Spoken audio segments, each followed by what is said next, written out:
Morning decisions. How about a creamy mocha frappuccino drink? Or sweet vanilla? Smooth caramel, maybe? Or a white chocolate mocha? Whichever you choose, delicious coffee awaits. Find Starbucks Frappuccino drinks wherever you buy your groceries.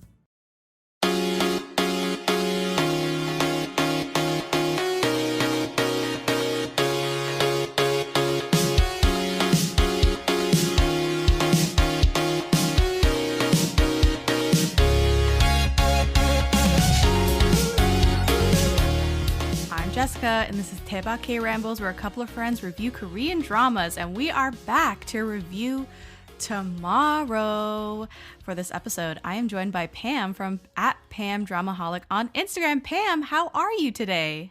Hey Jazz, I'm fine. How about you? I'm doing well. We were talking extensively before we got on about theme parks and my really disastrous Disneyland Paris outing that I had like over 10 years ago, and how you live in Germany, and how I had German food today, which is highly unusual. I never have German food. We went out of our way to have delicious German food today, and you were like, wow, that's amazing. So I just think, if you don't know Pam on Instagram, you are a delight. I love interacting with you on Instagram, which is the whole reason why I thought it would be fun to bring you on Tebak and talk about tomorrow. You were originally cooking_dramas on Instagram because you love to cook recipes that were inspired by K-dramas. So I think you've kind of moved a little bit away from that, but you still do like a lot of that. Yeah, look, if you watch Asian dramas, right, food is always important. It doesn't matter if someone is sick, if someone is in love, food will always be the main topic at some point. So I thought it would be like a perfect combination, but yeah, that's a lot of work. I did a few videos and then I realized that, oh my God, I need not only time, but you have only one take.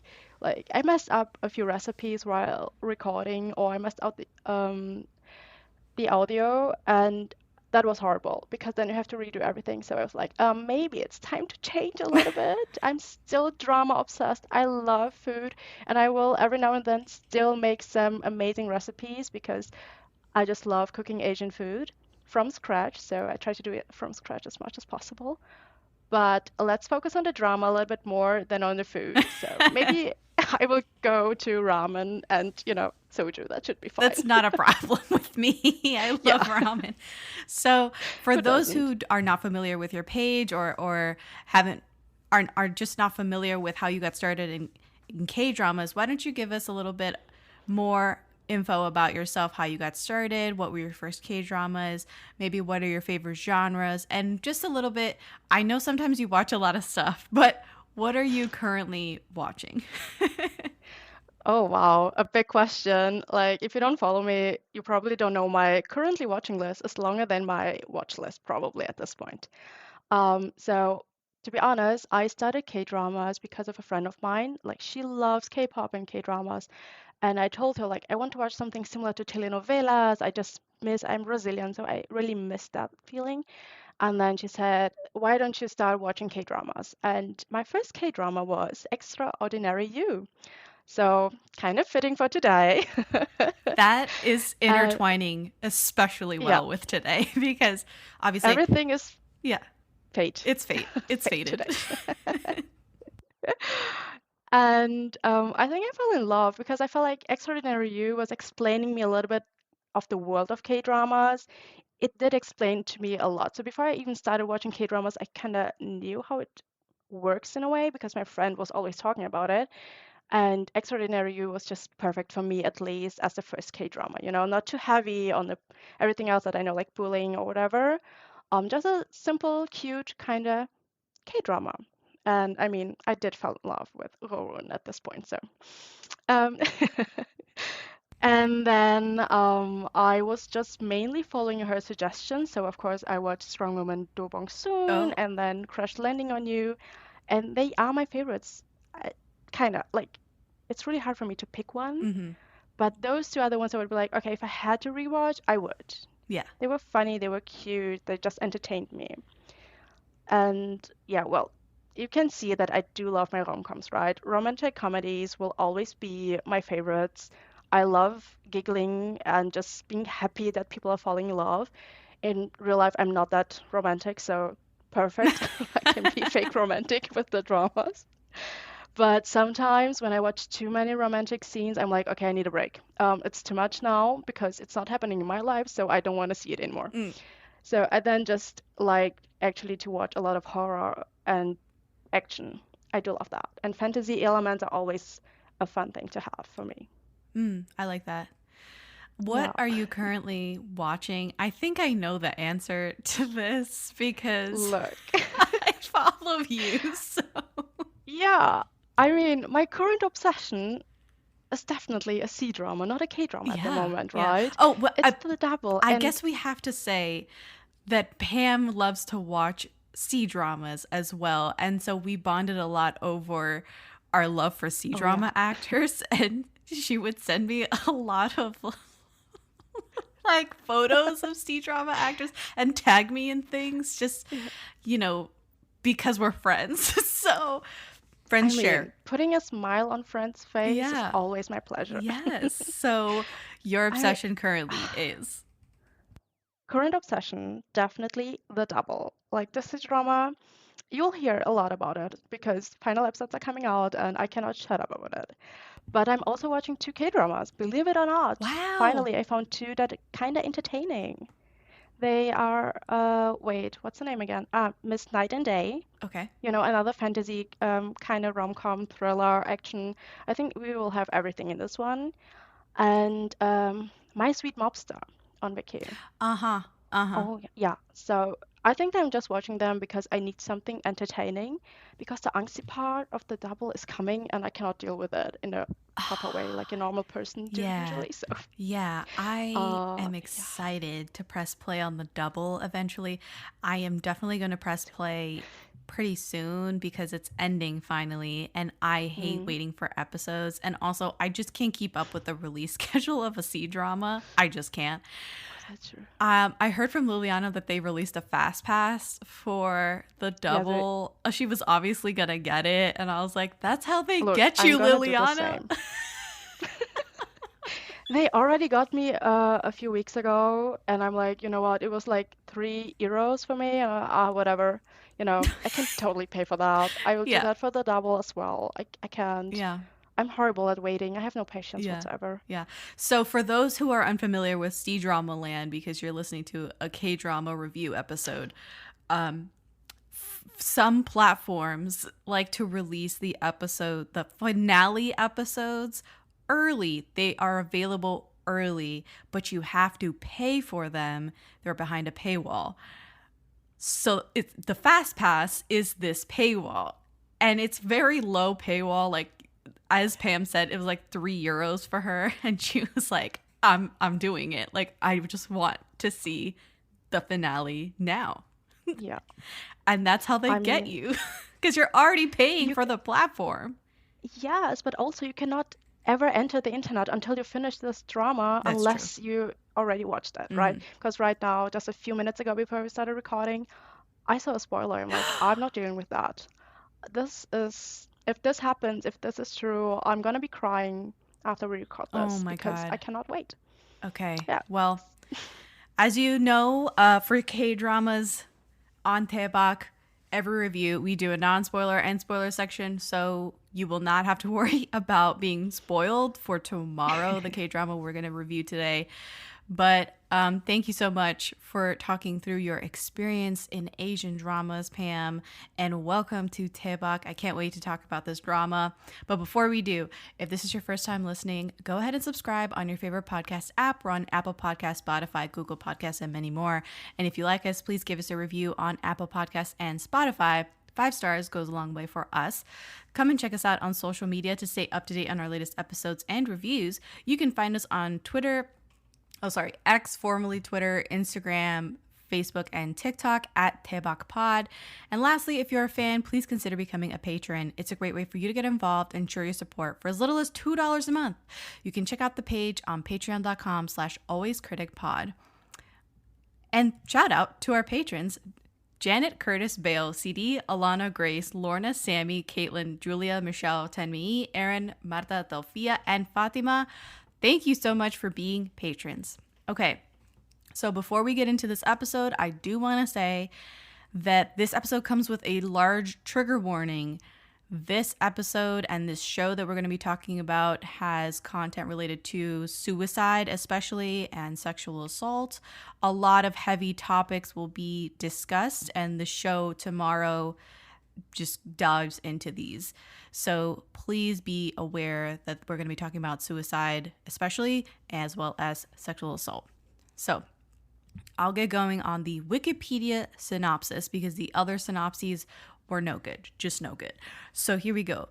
Choi Jung-woon is a young job seeker who is unable to secure a job. Through an accident, he meets the Grim Reapers Koo Ryung and Im Ryung-gu, who have the task of preventing suicide, and works with them as the youngest contract worker in the crisis management team of Death Angels. So I was like, wow, Death Angels is the way that Wikipedia puts it. So Tomorrow aired in from April to May of 2022. So the show is 2 years old. It is 16 episodes long, and it has a couple of directors. Kim Tae-yoon is the first director. Obviously, they've directed Tomorrow, but that's the only K-drama that they've directed. They are mostly a screenwriter, and he's also directed some movies like A Cruel Attendance, Another Family, New Trial, Mr. Zoo, the Missing VIP, and written a lot of those movies as well. The co-director is Sung Chi-wook. He's directed DNA Lover and Kairos. These are recent dramas. Like, I'm talking Kairos was 2020 and DNA Lover is 2020. Should be released this year, 2024. So, and that's it. That's all that this other director has done. Kind of feels like these directors were largely untested to me, but especially in the K-drama sphere. Like, they are not really TV directors. And then the writers are Park Ja-young, Cha Kyung, and Kim Yoo-jin. Is really weird because Park Ja-kyung is only listed on MDL. She's not listed as a writer on Asian Wiki. Only Kim Yoo-jin is listed as a writer on Wiki. It's strange. But this is their only screen credit ever. So they haven't. Oh, wow. Yeah. Like, I'm not really familiar with all the directors and stuff, but that's incredible then. Yeah, like none of these people have Yeah. a resume that we can recognize. So it's a little bit strange. Yeah. Yeah. But the cast we can recognize. So, and if I didn't mention this before, Tomorrow is based on a webtoon on Naver by the same name. So, the cast. Let's talk about Kim Hee-sun, who plays Koo Ryung. She is the team leader. I called her Little Red in my notes because she has red hair and red eyeshadow. Yeah. Yeah. She has done about 10 movies and 19 TV shows, including some ones that I was like, man, I can't believe she did these. So My Fair Lady from 2003, Faith from 2012, which is where I recognized her from. I was like, man, she looks so familiar. She looks so familiar. When I put the doc together and I saw that she had done Faith, I was like, oh my God, that's where she's from. Faith with Lee Min-ho. Have you seen that show? I don't think I've ever seen her before. Okay, that's fine. That's fine. The thing is, she had red hair as well in Faith. Yeah. Yeah, she had like this long auburn hair. And I'll tell you, that Faith show is from 2012. I watched it when it was airing. I loved it. Then I rewatched it not long after I finished it.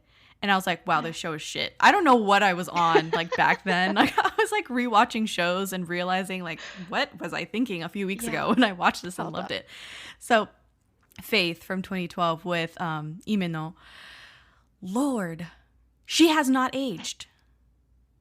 I mean, she looks stunning when I first saw her, and then I saw her, I'm like, what do you mean? What do Like, you mean? what do you mean? Can I look like that too? And the red hair suits her so well. I'm so sorry. I love It it. does. I haven't seen her, like, at least in Tomorrow, that's where I know her from, right? I love her hair. Like, the color is just her color. It looks amazing on her. She's also been in The Lady in Dignity from 2017, Room Number 9, from 2018, Alice Remarriage and Desires, which is a Netflix show from 2022. And I've always thought, oh, let me press play on that. But I think it's a makjang, so I've always been like, maybe not, perhaps not. And then she's supposed to be in Bittersweet Hell this year. It's a 2024 release. Yeah, I saw that. Did I you was see like, it? okay, maybe. No, I haven't. Like, I'm so behind on some dramas. I mean, It's okay. girl, my list Girl, is super long. you don't have to tell me. You don't have to tell me. Yeah. It's never ending story is, I'm behind. So what did you think about her in this show? She is basically the star of this show. To me, it's her and then everybody else is supporting her. That's my feeling on this. I know it's an ensemble cast, but I don't know. For me, it's just her. Yeah, no, for me as well, because I felt like we did get like a deeper understanding of her at some point. Mm-hmm. I really enjoyed her acting. It was for me, it also felt like she was like the female lead that was just, it was about her at some point, like her dealing with everything happening, with her past, with everything else right now as well. And I actually enjoyed her acting, so I would definitely watch something again with her in it. So for me, it was good. Yeah. But I also don't have anything to compare it to, right? Okay. Yeah, sure. But it kind of gave you a taste of like what she's like on screen and her presence, and you were impressed. Yeah, I was in a way. Okay. I would have to see her like in a different role. I like to compare actors with like, like gloomy, sad dramas with how they deal also with maybe comedy and stuff, right? Because this role, I would say it was more serious than like from the other actors, right? And I feel like if I can see her range a little bit better, I will have like a better understanding. But for now, I enjoyed her. Would definitely watch again. Yeah. What about you? I hadn't seen her in over a decade. So I was like, man, I was plagued by the where have I seen this person before feeling. Oh, okay, yeah. And then once I finished the show and I looked it up, I was like, oh my God, of course. She was in this freaking show with Lee Min-ho. And that show, Faith, I'll just give you the quick one sentence, like what's it about? So this doctor, she's the doctor. In present day, somehow time slippage, she gets sent back in time, and Lee Min-ho is this warrior in medieval Korea. And so she is kind of a hot commodity because she has all of this medical knowledge. Yeah. And I don't even remember anything else about the show. Like, that is as far as the extent of my... Let's see. I hear time travel. I'm like, yeah, let's skip this one. No, I understand completely. Like, girl... You don't have to justify like not liking time slippage stories to me. It's like time rare skip, time travel. I'm like, do it better. Do it better, people. I know. Yeah. I know. You're done. So anyway, I really enjoyed her in this. I think that she's also in this. I suck at this because I wish that I had watched more from her, but she's in this level where she's paired with younger men. Yeah. And Lee Min-ho back then was, 10 years ago, he was even younger. So they were love interests back then, and she was always older. She's born in 1977 is, I think, the year that she was born. Yeah. I don't know. But so there was an age gap between them. And I think she's in the same class as... oh my God, what's the Crash Course in Romance lady? Oh, I know what you mean, but I'm so bad with names. But I know, like, I watched that. So Crash Course in Romance is... Oh my God, why is her... John Do-yeon. John Do-yeon. That lady. Where she is afforded the privilege because she's in a class where... She's so well respected that she can be paired with a younger man. It's like an honor. Yeah. And I feel like it's the same with her. I don't think it's a stretch to say it's the same with Kim Hee-sung. Yeah. No, I can see that. Like, I watched Crash Course in Romance, right? Wait. It is Crash Course in Romance, but it's hard because there's the crash landing on you rolls off the tongue easier than crash course, and you have to like redirect your brain when you talk about the show. English is my third language. I'm fighting here, okay? Okay. So yeah, and then talking about Korean dramas, my head is spinning. Okay. Anyways, definitely Crash Course in Romance. I watched it just for fun, and I actually enjoy it when the age gap, like when the woman is older and the guy's younger. I actually enjoy this a little bit more than if it's the other way around. Mm-hmm. So, and here, I don't know, like her love interest. Can we call him that? Well, so hold on. His I feel like age. it was good. It worked. No, I got the wrong name. Hold on. No, now I need to know his age. Now I need to know how old. Is he young or old? No, he's definitely younger than her. Lee Soo-hyuk is definitely younger than her. Oh my god. By a full decade. By a full decade. He's born in 1988. Oh, wow. Look, I love them. I fell in love with both of them together. I know. They were great. Yeah, I just love it. Yeah. I'm really, if the romance is bad, but the woman is older and the guy is younger. Not too young though. If he's gonna act stupid, please go away. But like an adult man. An adult and man. an older woman. It's really hard to find, I know. But yeah, I just love that. Yeah. So yeah. So co-star, part of the ensemble cast, is Rowoon, which is I think the main reason why everybody watches this show. I mean, what do you think, Pam? I mean, I think I commented on your video, right? I love him. Maybe a little bit because it was my first drama and he was in it. He was like the main lead, right? Yeah. And I love it.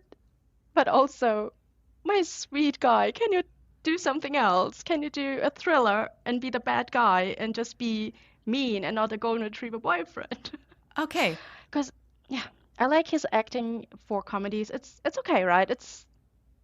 He seems quite funny, I guess. Mm-hmm. I don't know him personally. I wish though. But I felt like this role was not so different from his other roles. And I saw a few more of his works, and there is one that I don't know how I finished that, and I really wish he did not pick this one. Do you want to say what? Okay, so I'll go through his filmography, then I will talk about him as well. Without, because this conversation needs to be had. I mean, I made a whole video about this drama because I was like, what the fuck were you trying to do? Sorry.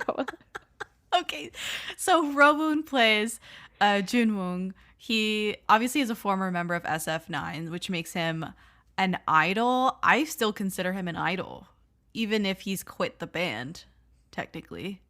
Yeah. He quit only last year. I think it was an 2023 is when he announced he was taking a protracted break. He's 6'3". He's giant. He looks tall. Yeah, he is. In everything I've seen him in, he looks giant. Yeah.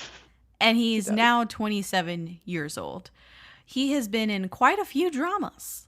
He's been in School 2017 and obviously the year 2017. The School series that has come out of Korea is very famous for creating stars. People that you see in the School series, very high chance that they will become famous. They will become Hallyu stars. And if you look back at the School series, you'll be surprised. Just dead ass surprised. Oh, really? Yeah. Not that those shows are amazing. Like some are probably great. Yeah. But I know, word of caution, they're usually the first jobs out of college. You know what I'm saying? Like out of idolhood is like they get in the School series. But anyway, About Time, he's been in that show from 2018. Where Stars Land from 2018, same year. And then we hit Extraordinary You from 2019. Which was your first K-drama. It is co-directed by one of the directors of True Beauty. So there's that connection. And then the other director of Extraordinary You directed My Mister. This episode is brought to you by Ferrero. Soccer's biggest stage is approaching, and Ferrero is making it easy to go all in. Pick any two Ferrero brands from Kinder Bueno to Ferrero Rocher, and you could win the $1 million grand prize, plus an exciting range of daily and weekly prizes. Don't miss your shot. Official rules apply. Learn more at goallinandwin.com. When you need to build up your team to handle the growing chaos at work, use Indeed Sponsored Jobs. It gives your job post the boost it needs to be seen and helps reach people with the right skills, certifications, and more. Spend less time searching and more time actually interviewing candidates who check all your boxes. Listeners of this show will get a $75 sponsored job credit at Indeed.com/podcast. That's Indeed.com/podcast. Terms and conditions apply. Need a hiring hero? This is a job for Indeed Sponsored Jobs. Oh, I haven't watched this one yet. Oh, shit. Okay, well, It's on my, look, it's Definitely higher on my watch it. list than a lot more, but definitely watch My Mister. So it's almost like Lobster and Skittles situation. You had like two vastly different directors specializing in two different genres, almost two different tones, and they mashed them together and they made them work on Extraordinary. I don't know how they made them sign up on this together, but Extraordinary, I don't know, maybe they're friends. Extraordinary You in 2019. Then we have She Would Never Know from 2021. There is a Patreon episode up if you want to hear my final thoughts on that. Spoiler alert, not very good. My thoughts were not very positive, is what I mean to say. The King's Affection from 2021. I dropped that at episode 13. I loved it. Okay. But I don't like the ending, though. Oh. I have beef with it. Great. Yeah. So then you have beef with it. Wonderful. I mean that sarcastically. Destined with You from 2023. That's the show. Yeah, there it is. Yeah, that's the one. That's the Oh my one. God, no. We could cancel this one. I'm pretty sure. I don't know. I started watching it because, I said I love fantasy and rom-coms, but it was giving me nothing except pain. I was watching it. I'm like, did you get lost at some point? Is this still fantasy? Like, I was you get genuinely lost? confused. I was watching it. I'm like, okay, now I'm confused. If this is what's going to happen, it's still fantasy. Is it? I felt like really they got lost. They just didn't know what to do. They were starting off right. I mean, remember there was a scene. If you haven't watched it yet, so I'm just gonna say, so I think it has been on the internet. Everybody was like, "Oh my God, this is so nice, it's so hot," and we're like, "Okay." I also like it, like this bloody hand on his the neck, red hand right? in And episode 1. yeah, and I'm like, "Oh wow, do I finally get my Rowan being a little bit more serious, a little bit, just doing something different?" Uh-huh. No, he went into full golden retriever, back again. Like this was 1 second, and that's why I started the show. And now I wished I'd never seen it. Oh. Yeah, Wow, I watched it's the that drama, and people, please, that was not good. Like, you cannot convince me that it was good. Uh-huh. They got lost with the plot, and my Rowan is once again playing the same stupid boyfriend, and Right, I got. And I then don't most know. recently, he was in The Matchmakers, also a 2023 show. I think it maybe started in 2023 and ended in 2024. I don't have a good track record with Rowoon shows, which is the entire reason that I thought, let me watch Tomorrow. Because Yeah. I was talking to people, and people were like, well, maybe you should watch Tomorrow. Tomorrow's his best work. Tomorrow's the best thing he's been in. It's so good, yada, yada, yada. So here I am. I watched Tomorrow. But I have to say, I decided to put out this question on the socials. What do we think of Rowoon as a leading man in K-drama? Is he... Everyone and their moms said, oh, he's so beautiful, he's so hot, all these different fire emoji, hard eyes emoji, everything. And I'm like, yes. I know this. But tell me, can he act? What do you think about his chops, his talent? Is he more than a pretty face? Because I'm concerned about the intersection of talent and, beauty, right? I would love for everyone who's on screen to deserve to be there. And the K-drama industry, the K-pop industry, hell, all of Korea is very vain. Pretty privilege is rampant. And is Rowoon, I mean, one of these people that I see the gears turning in your head, Pam. And the thing is, I didn't want to come out and say, I don't think he's a good actor, blah, blah, blah, because that's not the case at all. I just want to know what's the consensus. And the thing is, it was a mixed bag, completely mixed bag. Everyone was like, I don't think he's a good actor, or I think he's improved, or I love him, I love his acting, he's such a great comedic actor. Everyone agreed baseline that he's a great comedic actor. And I'm like, okay, so we need him in something else. He's been typecast. You're saying he's been typecast. Yeah, he has. And I mean, I wouldn't say that he's like this amazing actor. Like, I love him. Yes, I do. But more because I know that he can do comedy so well. I feel like it feels authentic, right? In a way. But I think he needs to stop doing rom-coms for a bit. Do a movie that's a little bit darker. Do something that's not him being the golden retriever boyfriend. Because if I watched The Kings of Action and I enjoyed it, ignoring the end, and then again, he is always the simp. He is always the simp boyfriend. I'm like, that's cute and all, but you cannot, like, I hate actors that are always the same. And I'm like, yeah, okay, I saw this, but you're playing the same character again, just with a different name in a different series. So, yeah, I did like him a little bit more in Tomorrow than in Destined with You. And I do think that, ignoring the fact that Extraordinary You is my first K-drama, I would put Tomorrow definitely on his works, at least, that I know, like, on being the number one, to be honest. Definitely better than whatever he did in Destined with You and everything else. I agree with the people. I agree with the people. I agree with the people. Because I see... He's improving. Right. I see improvement. Like, personally, I've seen...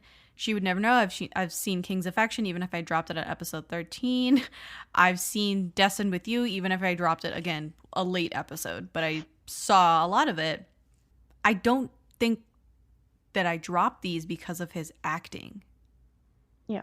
And I don't think that I disliked the shows because of his acting. Even if I finished She Would Never Know, I was kicking and screaming, like, all the way to the finish line on that one. And it was not because of Rowoon's acting. It was literally because of writing, because of female lead, because of everything else. And to me, that says, like, oh, he's not really the issue. But maybe he still is, because he's choosing these shit K-dramas. Yeah. I always wonder, like, does he not feel comfortable playing darker roles? Or does he not get it? Because, I mean, his face does not look like a villain, you know? Like, his co-star, Lee Sung-hyuk, sorry. You know, you look at that man and he... Villain. Whatever. Yeah, he can do the villain and I will still beg for him. So, you know, I'd be on my knees for him. But Rowoon is still a cutie pie. This man is so tall. Everything he does will look kind of clumsy. It doesn't... But yeah, he needs something else to improve a little bit more. Yeah, I think he... And the thing is, there's another...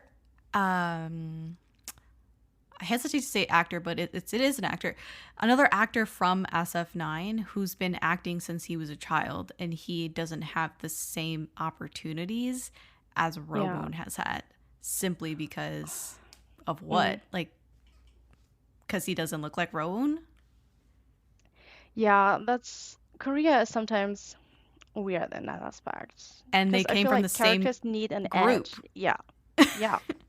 Like, you can literally compare them. It's kind of hard not to compare. Yeah. But to be honest, I only know him as an actor, right? I didn't know that he was an idol before or was still at that time. And when I saw him singing and dance, I'm like, yeah, don't like keep singing maybe, just don't dance, because he's really tall. And when I saw a video of him dance, I'm like, acting is good. Good choice, buddy. Good choice. Do it again. So Rowoon. Funny story though, I was watching it on the big TV in my family room tomorrow. I was watching the show Tomorrow on the big TV in my family room, and I was like debating, like, is he? I was like, is it just me? I think he's attractive. Like, I think Rowoon is attractive, but I put it up to Solomon, my sister. So I turned to my sister and I said, "Hey, look at the screen. Do you think that guy is attractive?" And it took a minute because, you know, I'm not pausing it or anything. I'm just like letting the drama go. And finally Rowoon shows up, I'm like, that guy. And it takes 2 seconds. She's like, I can't really tell because he's had so much work done. And I was like, you know what? Fair. Fair enough. You know what? Fair. We have such a skewed view of what is attractive and what is not because we've just been exposed to the Korean aesthetic and beauty standard for so long. That's so true. But literally my sister was like, that guy, he's had a lot of work done. I can't really, hard to tell. Yeah. I always I'm say like, damn. Actors, when it comes to saying like they're attractive, I always be like, okay, they're attractive and the type of guy that I would talk to ask for the number or to go on a date. And then there are guys that I think are like just attractive, being pretty. And I'm like, Rowoon is always in the middle. Like I can't tell. Like he looks pretty and he's really attractive. Would he be my type though? I don't think. Come on. Especially because I don't like tall guys. So I'm like, that's a giant for me. 6'3", yeah. Yeah. But he's improving. Yeah, maybe he will get. He chooses shit better. projects. You can't tell me otherwise. Like I'm convinced. And no, for real. He's had a couple of wins, but like at what cost? Let's call the manager and be like, no, let's not do this again. We're switching up, baby. Yeah. All right, so we're moving on to you. We already talked about him briefly because he was born in 1988. Lee Soo-hyuk, who plays Jung-gil, the escort team leader / I have him here as the voice / abs, because he just, I don't know if you saw the recent. Of course I saw it. The photo shoot that came out recently. I opened my phone. I'm like, oh my God. This is a lot. Should I post it? No, I'm gonna get. Should I post it? Same. Well, I would like you couldn't take it away from me. Like the carousel was like I was like flipping back and forth, and then flipping back the other way, and I was like lost my train of thought. No. So anyway, he's been in about 5 movies, 20 TV shows, including Tree with Deep Roots, which I was like, wow, that's a very iconic 사극, historical K-drama from 2011. High School King of Savvy, which I was like, whoa, I forgot he was in that. Scholar Who Walks the Night from 2015. This is where I saw him first, and this is where I saw him last, because he's just kind of been a presence in, K-media for so long. But I forgot this is where I watched him legitimately. Like, this is where I saw him on screen. Scholar Who Watched the Night. He played a vampire, and I was like, yeah, that fucking tracks. Like, when he came out on screen. I mean, who else would play a vampire? Yeah, he played Vampire Kui is the name of his character. Yeah, when he started talking, I vividly remember hearing him speak for the first time. Yeah, I'm pretty sure you cannot forget that voice. You can't forget it, because it just doesn't impossible. match his face, his body, anything. No.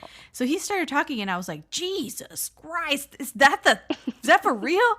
And it's absolutely for real. That's his deep ass voice emanating from this body. I just don't know. So for me, it's like it was my first work with him. Like I've seen clips of The Scholar Who Walks the Night, right? So of course I've seen the clips. Yeah. I'm like, oh my God, wow, I need to watch this drama. But I'm like, I don't know if Koreans can do vampire well. I just don't know. I just don't see it at some point. They I don't know can't. why, but so I can't. Every don't see vampire it, right? show I've seen from Korea is like, all right. It's never like, I don't know. Because I've seen so much vampire shit in my life. It's never. I love vampires. So I if know. you're gonna mess with vampires, do it right. Do it people. right. Do it sexy. Like do it. I mean, not that he wasn't sexy in the Scholar Who Walks the Night. I saw one clip. I'm like, whatever. I'm just gonna watch Whatever. this till the end of the day. Sold. You got me there. Got me. So he was in that. Lucky Romance, Sweet Stranger and Me, Doom at Your Service from 2021. Empress Wu is coming out this year, 2024, and S-Line as well. These are 2 projects that he has coming out in 2024. What did you think of Lee Soo-hyuk and his role in Tomorrow? You just instantly like, are you blushing? Girl. Oh my God, of course. Look, if he was in front of you right now, and Like when he was absolutely mean to her, like to Gurion, I was like, yes, to me too now, please be angry at me. I also did something wrong. I Hello. also did something wrong. No, Oh. I loved it. I don't know if it was because, I mean, of course, it was because of his voice, right? I do love a deep voice, so watching my sweet mobster right now is also amazing for my ears. And then I saw him like, okay, he is attractive, and this voice is the cherry on top. Like this man could tell me everything. He could be lying, gaslighting me. I don't know. I Lying, vote for him. I don't gaslighting. care. I don't care. I don't care. It's fine. Let's forget feminism for a second, okay? Oh my God, Pam. I'm so sorry, but I really love deep voices. And when he No. started talking, like, oh, the drama just got so much better now. Like, Mm-hmm, I love mm-hmm. you, Rowan, but you just lost. You just lost. Rowoon, never heard of him. Yeah, Who's that? who that? Yeah, Yeah, and the he's so cute. chemistry with our girl, Gurion, it was just Come through. amazing. Mm-hmm. Yeah, so I Mm-hmm. fell in love with both. I was like, oh my God, yes. Always on screen, please. Like he's so mean, but he's so mean. Yeah, but I I forgive him. Oh my gosh. So he's Yeah. he's in there. You know, I love red flags. Look at what I post. I There is no way know. I would not love him. I know. You know, the thing is, like, that's why we bonded initially, is like, Yeah, because we like the same red flags. we really do. Characters, And it's characters. horrible. We Oh, yeah. understand. I don't want to hear this, like, really, is like, oh, these people are so toxic, blah, blah, blah. How can you like so and so? It's like, it's a fictional fucking character. Yeah, and I'm like, my exes are worse. So I don't know, people. Bam's like, keep it in perspective. Yeah. So yeah, we'll just move on for now. But the last person we want to highlight on the cast list before we get into our general thoughts is Yoon Ji-yeon, who plays Im Ryung-gu. He is part of the escort team. He rounds out our trio, our three musketeers. And he's done about 4 movies and 20 TV shows. When I saw his resume, I was shocked. Yeah, I thought Shocked. I've never seen him before. Why are you in everything? He's been in everything. And I thought, this is a true resume. Like when I looked at his resume, I was like, this is a real person who has no connections, not an idol, who has literally worked their way up through bit parts in TV shows that are actually of notoriety. Like he's picking really great scripts and being someone like a nobody in the show Yeah. versus getting a shit script and being someone big, like taking a larger part in the show. Yeah. You know what I'm saying? So he was in I get it, Memory yeah. from 2016 as assistant director. Not even a named character. Our Gabgoon Stranger. He was in episodes 3 and 4 of the season 1 of Stranger, which we covered just recently on the podcast. You I can was about scroll to back. say. Yeah, amazing show. He was in Hit the Top as a detective character in Hit the Top. Mr. Sunshine. He was in a student soldier, not even named character, in Mr. Sunshine. Where Stars Land, security check employee, Be Melodramatic, VIP, Psychopath Diary, Memorist, Sweet Home. The first season he was in episode 4. So many things. The Witch's Diner, GD-san, This Show Tomorrow, My Lovely Liar. Most recently, he played Duk-chan, and then he's got a couple projects coming out this year. Love Next Door, Serendipity's Embrace. I love to see this type of resume. I love to see this type of filmography. You don't see this that often anymore. I was so surprised because I watched My Lovely Liar. I'm like, what do you mean he was there? Yeah. Because I watched the show. It was airing. I was watching it. So I was like, oh my God, I need to rewatch it just to see where he was. Mm-hmm. Mm-hmm. And he's, I think, 33 years old. Oh, that's kind of young in a way. Mm-hmm. That's a lot of work. It's a Like, lot this of man work. has been working a lot. Yeah. I love it. I want to see him more, to be honest. And Like, I want to see didn't him more. enjoy his character. Yeah. Yeah. I think it's high time that he gets more responsibility on a show. And when you compare Definitely. him to Rowoon, you start to get a little like, oh, okay. Yeah. I guess. You start to Maybe raise someone you needs to start do to like, raise your eyebrows a little bit. yeah. I mean, I think I needed like a compilation of all his scenes Oh in yeah, other dramas absolutely. just to see like Yeah. that would be amazing to see, like, his development and Yeah. how he definitely played so many different characters. He learned a lot. Yeah, and just being on those sets for, probably a day or so, just doing those Yeah. scenes and stuff, playing bit parts. I think he should be bigger than he is. Yeah, for real. So we also have Kim Hae-suk, the great Kim Hae-suk, as the Jade Emperor, the King of Heaven. And other than that, there are also other names that come out throughout the series in the cases that come up in each episode, but we are not going to go over them. So without further ado, Pam, what did you, it's taken this long, but Pam, what do you think of Tomorrow? What are your general thoughts about the show? Yeah, so I mean, I did rewatch it for this episode, right? So I watched it while it was airing. And at that time, it was COVID time already, right? It It's was like, 2022, summer of yeah, so it's, 2022. yeah, still kind of COVID happening, and a lot was going on in my personal life, and I was watching this one, and I could resonate with it a lot, right? There's so many things that was similar to my life that I also experienced in a way or just know from other people. So I was like, oh wow, this is so much. I did cry a lot. I usually don't cry that easy. It's really hard to make me cry with dramas, people. Yeah. So my friend is triggered even easier. But now that I rewatched, I'm like, some episodes were kind of boring.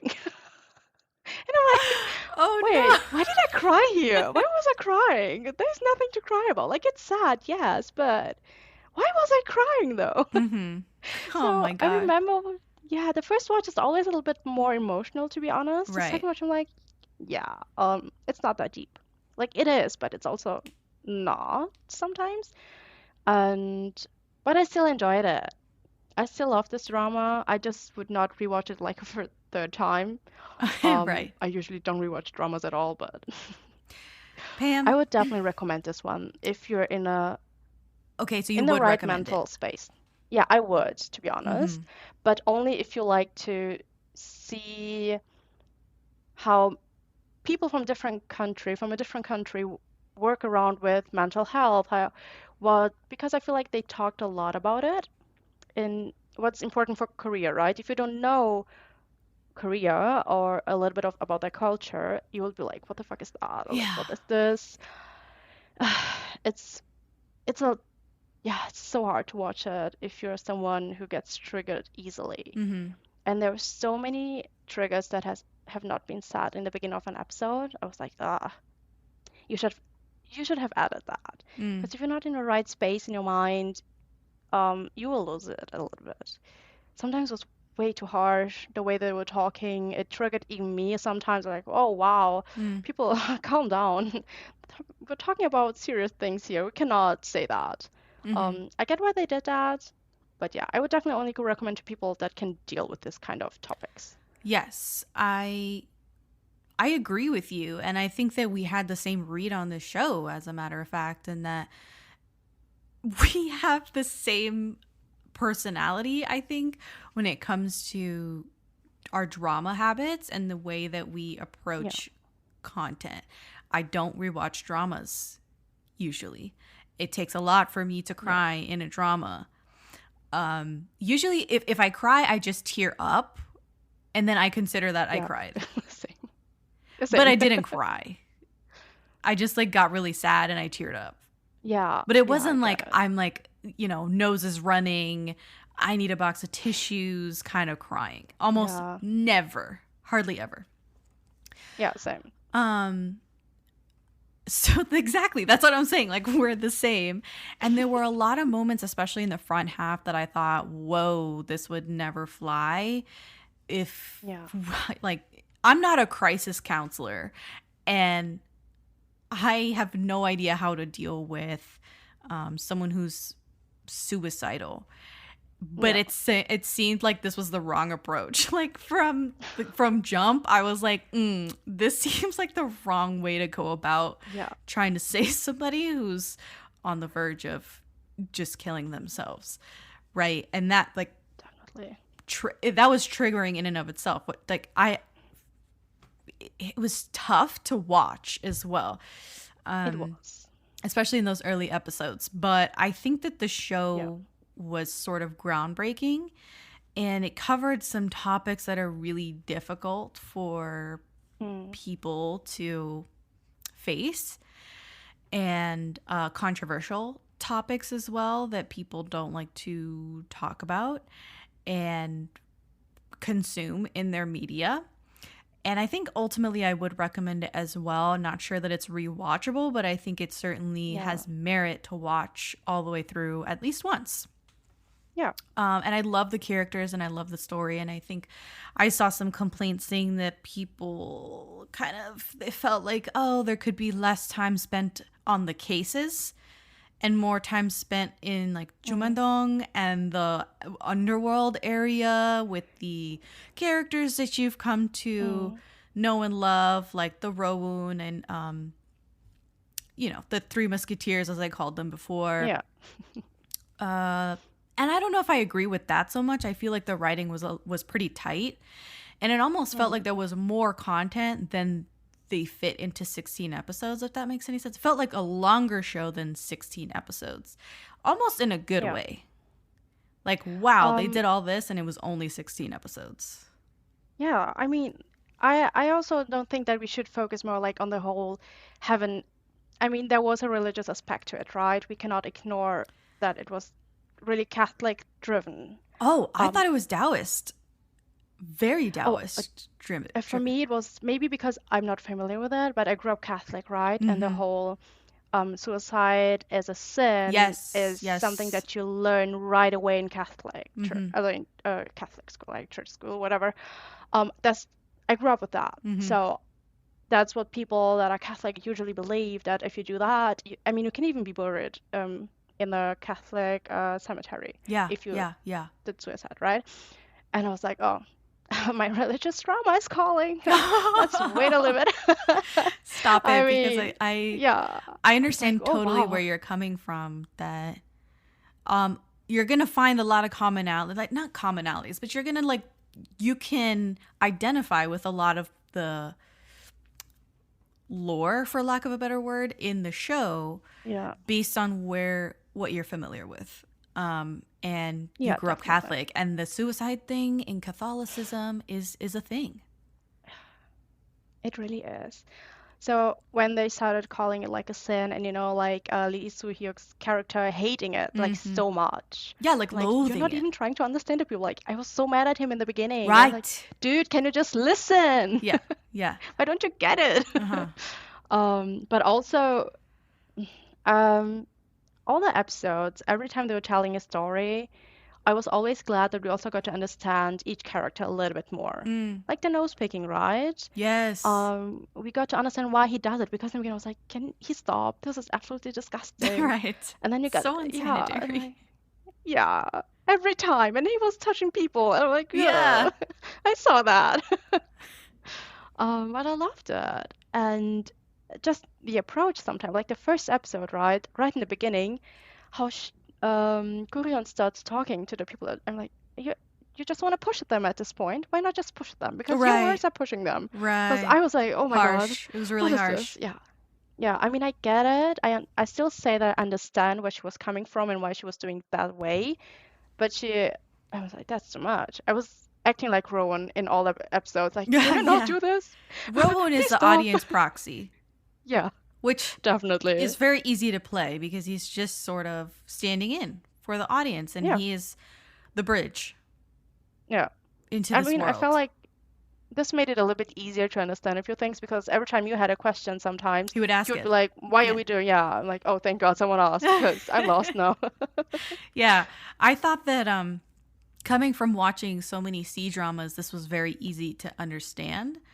The Taoist aspect of the show, which is, who is this Jade Emperor? Yeah. Why is there this I whole mean, thing, this whole hierarchy and who are the Grim Reapers, and the mythology of it was very familiar.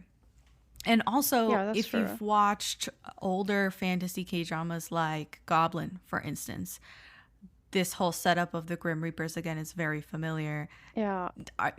You're looking at me a little bit weird. Why? Let's Goblin, yeah. I'm gonna finish it at some point. Oh, okay. You're one of those. It's Yeah, fine. you're It's not fine. gonna I know what you think and you're not gonna like what I think. It's fine. Yeah, but I do like the whole Green Reaper. Yeah, it's totally fine. I I'm can see just that. referencing the Grim Reaper thing. I don't give a shit if you like the show No, or I not. really like Yeah. usually Green Reapers are one of my favorite type of characters, to be honest. Oh, okay. I just like the way they're portrayed sometimes. I read The Book Thief, right? Where you read the point of view is from death itself Mm. about during the World War II. So since then, I've been intrigued by this kind of character where the Green Reaper is, coming to a person and either collecting the lives and souls whatsoever. I just like the concept of it, like the idea. Mm-hmm. Maybe that's the Catholic in me talking. No, I like that. I like the death Yeah, personified aspect of Grim yeah, Reapers. And once you throw a personality on them and that they had former lives and that they remember them and stuff, it becomes really complex and compelling yeah, to watch. And that's what this show does. I think the world itself almost reminded me of like Men in Black or like John Wick, where there's like this underworld that you have no idea. You're just living your yeah, life and you have no idea that there's like a secret yeah, society fighting off aliens. And in this case, yeah, you have no idea that there's this unseen underworld that is constantly at work, yeah, collecting souls and ushering them into the afterlife. And they treat it as a business. They call it the yeah. company. It's a And corporate. yes, and the Jade Emperor is the director, and it's Yeah, all like sort of segmented. And in the world that Rowoon's character is coming from, Junwoon, he is trying to find a job, right? Like he's trying to enter yeah, a company. And I liked the fact that they presented it as a company. yeah. It's sort of an interesting concept that it's treated like a business. I mean, I think it also made people understand it maybe a little bit Oh more yeah, because, very yeah. simplistic. I mean, at that time, I remember I was also looking for a job. I'm like, yeah, I don't know if I want to die and then have to work again, but I don't have a job Right. right now, so maybe that's the better Maybe it's choice, I better. guess. Yeah, who knows? Right. Um, But I just loved it, like the whole suit and all the characters, like the he wasn't a twin. The one elderly man, the ajushi that was always appearing, like the same guy. yeah, And then he was like eight, what's it called? The quadruplets? I don't know. I know Octuplets? who you're talking about, but yeah. Yeah. I just love something like that. I usually love that, right? But it was fun to imagine like heaven in this case as a company. Like, yeah, maybe it is. Well, a lot of people cannot just be hanging around over there, right? Just gonna chill. Right. I liked it a lot, and I think the show worked for me largely. Um, Yeah. and they're the risk management team. I mean, it's just like really clever. I found it really clever. Yeah. Um, but yeah, I mean, I so work in corporate. I loved it. yeah, I'm like, yeah, pretty much corporate life, just in heaven. corporate life, just underworld, and Yeah. yeah. They have like viruses and stuff that infect their system, and they have to Oh, like yeah, all that's that so stuff is funny. just like, oh, okay, I Yeah. guess, sure. I mean, they have like a team that, the designer team, then a sales team. The That episode was sales team hilarious. killed I was me. like, what do you mean you're going in their dreams and make them sign a contract? What do you What do you mean? mean? When they're Because I on was their like, deathbed, it's just so like yeah, manipulative. Anyway, so we both liked the show. Probably yeah, wouldn't rewatch the show. Very heavy-handed at times, the show. definitely. Okay. Yeah, sometimes Yeah. very triggering. Super triggering. It's Um, just, did you like the pacing of the show? Because you kind of said that the front half bothered you. Do you mean like the pacing or just the substance of the stories and the way they handled the cases? It was more about how they handled the Okay, yeah. cases. Sometimes we did get like a few flashbacks, right? I was like, okay, can we now, what we doing now? Sometimes it was a bit fast. I'm like, I don't know. I still cannot pinpoint it right. I'm like, it was right, but also maybe a little bit slower or faster. Some scenes would have been nice, Mm. but it worked for them, in my opinion. It worked for their stories, the way they were trying to tell it. I think it worked. Mm-hmm. I think the first half of the show was slow to me. Yeah, And it I was can hard see to how get some into. people see that. Yeah. Yeah, I think it was hard to get into, even if the stories were good. I was just finding myself like, I was like looking everywhere but the screen. Yeah. You know what I'm saying? It wasn't until the later episodes, like episodes, once I got halfway through, like episode 8, I was like, okay, let's go. Like, I'm invested. But Yeah. it took a while to get there. I did see a lot of those comments on MDL, to be honest. Oh, I well, okay. enjoy reading them sometimes for fun. And So do very I, because entertaining some of at them are some- like really unhinged and other ones are like a Yeah. thesis. Yeah, some people write way too much. I'm like, it's not that deep. Right. Anyways, I saw a few people saying that, but I actually do not remember when I watched it for the first time. It's been so long, so for me it's really hard to say, oh yeah, definitely like that, because it's my second time, so I already knew what I Right. wanted to see, Yeah, what yeah. I had to expect, right? Yeah. So maybe while I watched the first time, I do not remember it being too slow for me. Mm-hmm. I can only talk from my point of view as watching it for the second time. Just some episode, I was like, okay, let's move on. We can continue now. Right. Did you guess Kuryong's backstory at all? Without going into did. spoilers, because I don't want to spoil anything. Yeah. But you did. I did a little bit. Yeah. Especially the colors. They were very telling. Mm. But there was some, like in the beginning, I was switching my opinions. I was like, oh, maybe it's different than what I'm thinking. And I was like, oh yeah, definitely a history. Interesting. Well, And I she want said a whole mini-series she about said it. she died during the invasion of Qing or something, and I was like, oh, I know what's gonna happen. Because especially because after coming off of 2023 and watching My Dearest, Yeah. the invasion of Qing should just be ringing alarm bells in all of our heads now. It is such a huge moment in Korean history, and she's been alive for exactly like 400 and something years, and I was like, we're gonna go back there, it's gonna be a shit show. And sure enough, her Yeah. backstory is really intense, and we see that in It is.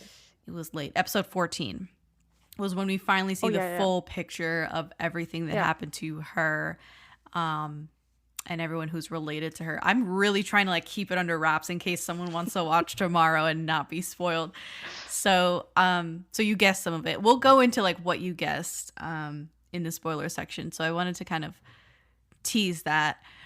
Were there character arcs that really spoke to you in the show? I don't think that Rowoon's character had much of an arc other than sort of an acceptance, a general acceptance arc. Yeah, I don't think I had like anyone else was like, oh yeah, this one. I think I could just resonate a lot with parts of Rowan's character where I was like, yeah, the whole job finding thing at this, because I The job remember finding.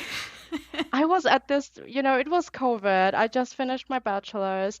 Trying to find a job was horrible. And I was like, yeah, I also have like my family that it's not that I have to support them, but it's a big part of me, and I was struggling to show, hey, I'm not that fine.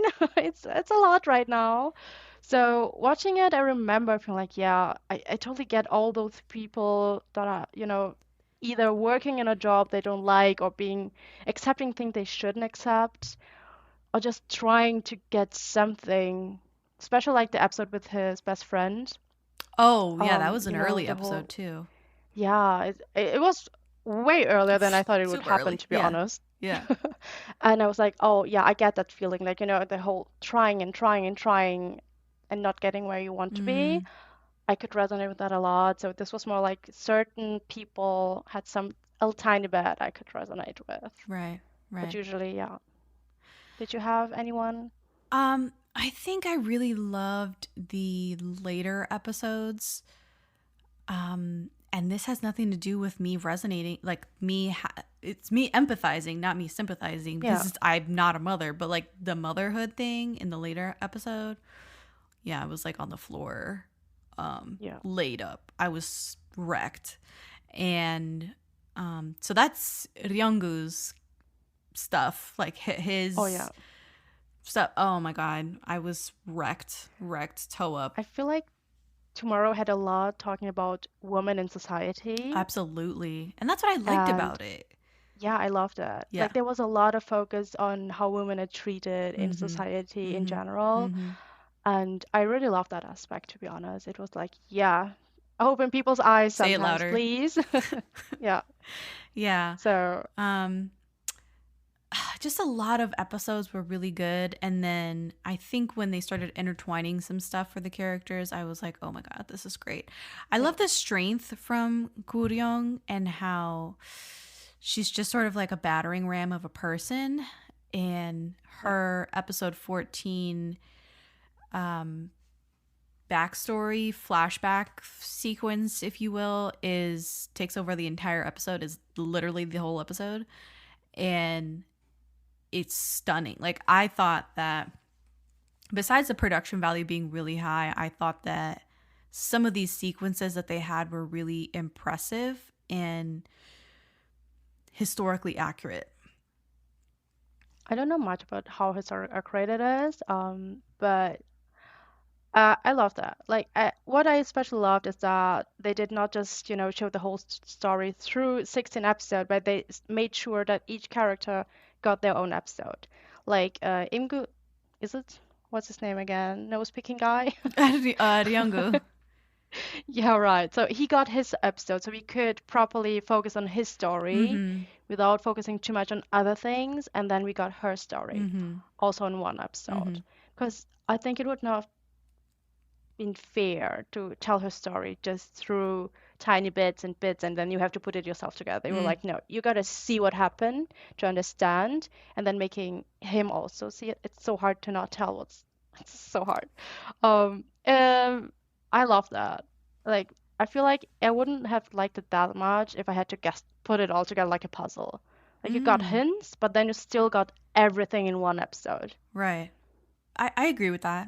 And that contributes to me feeling that the pacing is pretty good for the whole show, and that they covered so much in almost so little time. They could have cut it down. Like, obviously they can always cut out stuff and it'd be fine. They could have made it a 12 episode show, but I feel like 16 is fair, really fair. Yeah. And I mean, we have K-dramas with 16 episodes, almost like a whole movie, and they tell us nothing. Oh. And I think each episode was like 1 hour, right? Yes, 1 hour. And I'm like, yeah, that was perfect. It was not too long. You still got kind of, like, for me, it was not too long. Yeah, I agree. So because if it was like 16 episodes, 1.5 hour long, Vincenzo, I'm looking at you. Oh my God, Call it you out. don't have that much to tell. Call it out. You don't have that much to tell. Like, I'm a yappa and I would be done after 1 hour, so please. Yeah, so that they did great. I was really happy with that. Yeah. So yeah, all of their arcs are really good. Like, the main 3, their arcs are really good, and it's, about facing the traumas of your past and overcoming your own insecurities, your own, things that hurt you, and your own regrets, and moving forward from a place of acceptance and love, and not from a place of hate or what's it called when you just try and like ignore it, like a place of just ignoring it, like shutting it down. I don't know. No, totally. I feel like it's also a lot about taking your life and just be like, I'm in charge and I'm gonna get through it. Yes. Very powerful stories. And again, we have totally not gone into detail about anything in the show. We have sidestepped every spoiler we could at this point. I'm trying to think of what else we could talk about. Yeah, no, I don't think we could talk about anything else like besides giving our ratings at this point and getting into the spoiler section. So, Pam, what would you rate the show out of 5 soju bottles? Oh, I remember my first watch was a 10 out of 10. Yeah. I would say 4.5 out of 10, out of 5, right? Okay. It's not a 5 out of 5, I would say, but a 4.5. It's pretty high for me. Yeah. Same. Yeah. What are you rating? No, I'm so it's curious, same. to be Like honest. Yeah. we're the same We- because Oh I my God. think I hear my it's a twin. 4.5 out of 5. It's very close to a 5. But I Yeah. think because it's not rewatchable, Yeah. that hinders it being a 5 out of 5 show. Yeah, totally. But I was yeah. thinking about it before we started recording. I'm like, I cannot make it a 5 out of 5. It Yeah. doesn't work. Right. So 4.5 soju bottles out Yeah. of 5 for me too. And with that, we are going to break for spoilers. If you want to be spoiled, keep listening. If not, stop here and come back after you finish watching tomorrow. Excuse me, 뭐라고? 괜찮아. Yeah, no, I have no 친구. Oh, sorry. Swear, disgusting shit. Get business done with the new American Express Graphite Business Cash Unlimited card. With unlimited 2% cash back on all eligible purchases, unlimited 5% cash back on flights and prepaid hotels booked through American Express Travel Online, and a flexible spending capacity that can grow with your business, you'll have the confidence to keep building. Apply today and earn a welcome offer of $1,500 cash back after you spend $50,000 in qualifying purchases on your new card within the first 6 months of card membership. Terms apply. Learn more at go.amex/graphite. This episode is brought to you by Redfin. You're listening to a podcast, which means you're probably multitasking. Maybe even scrolling home listings on Redfin, saving homes without expecting to get them. But Redfin isn't just built for endless browsing. It's built to help you find and own a home. With agents who close twice as many deals, when you find the one, you've got a real shot at getting it. Get started at redfin.com. Own the dream.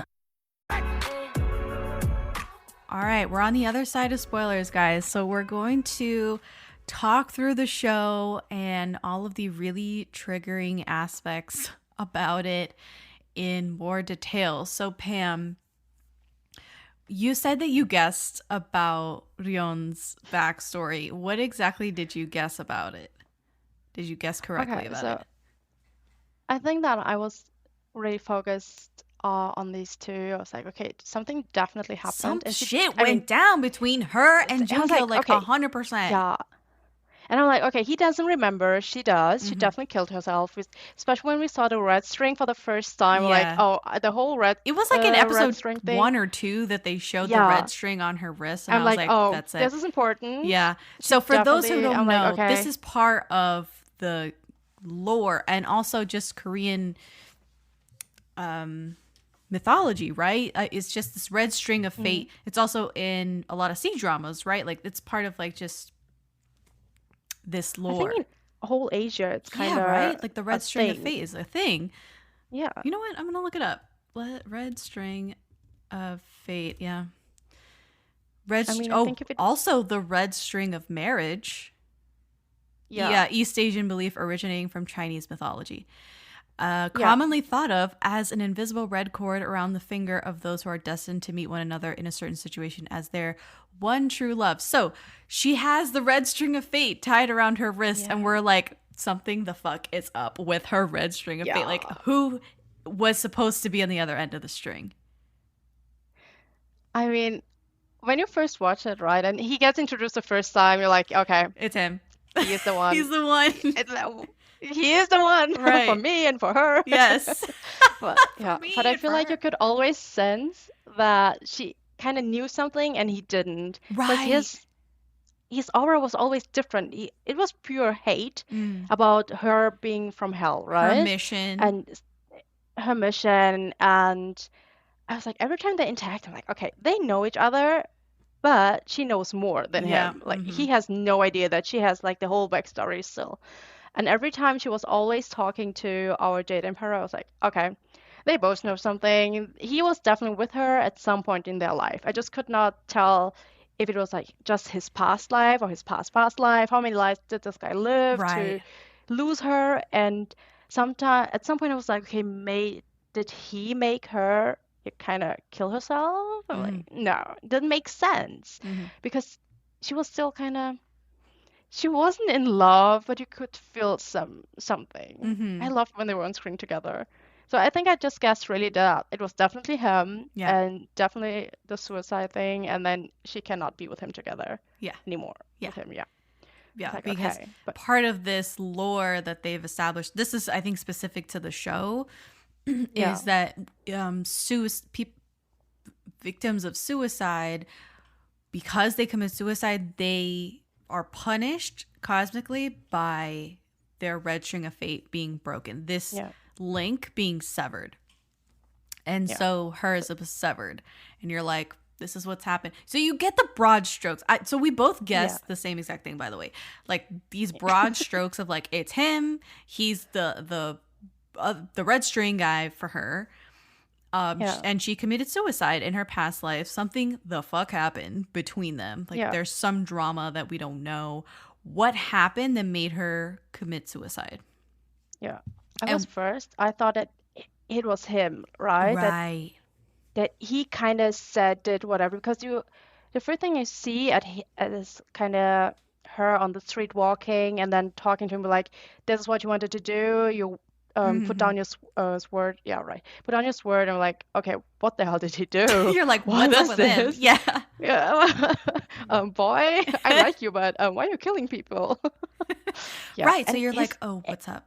Why is he killing people on Yeah. the street? She's mad. Why is she mad?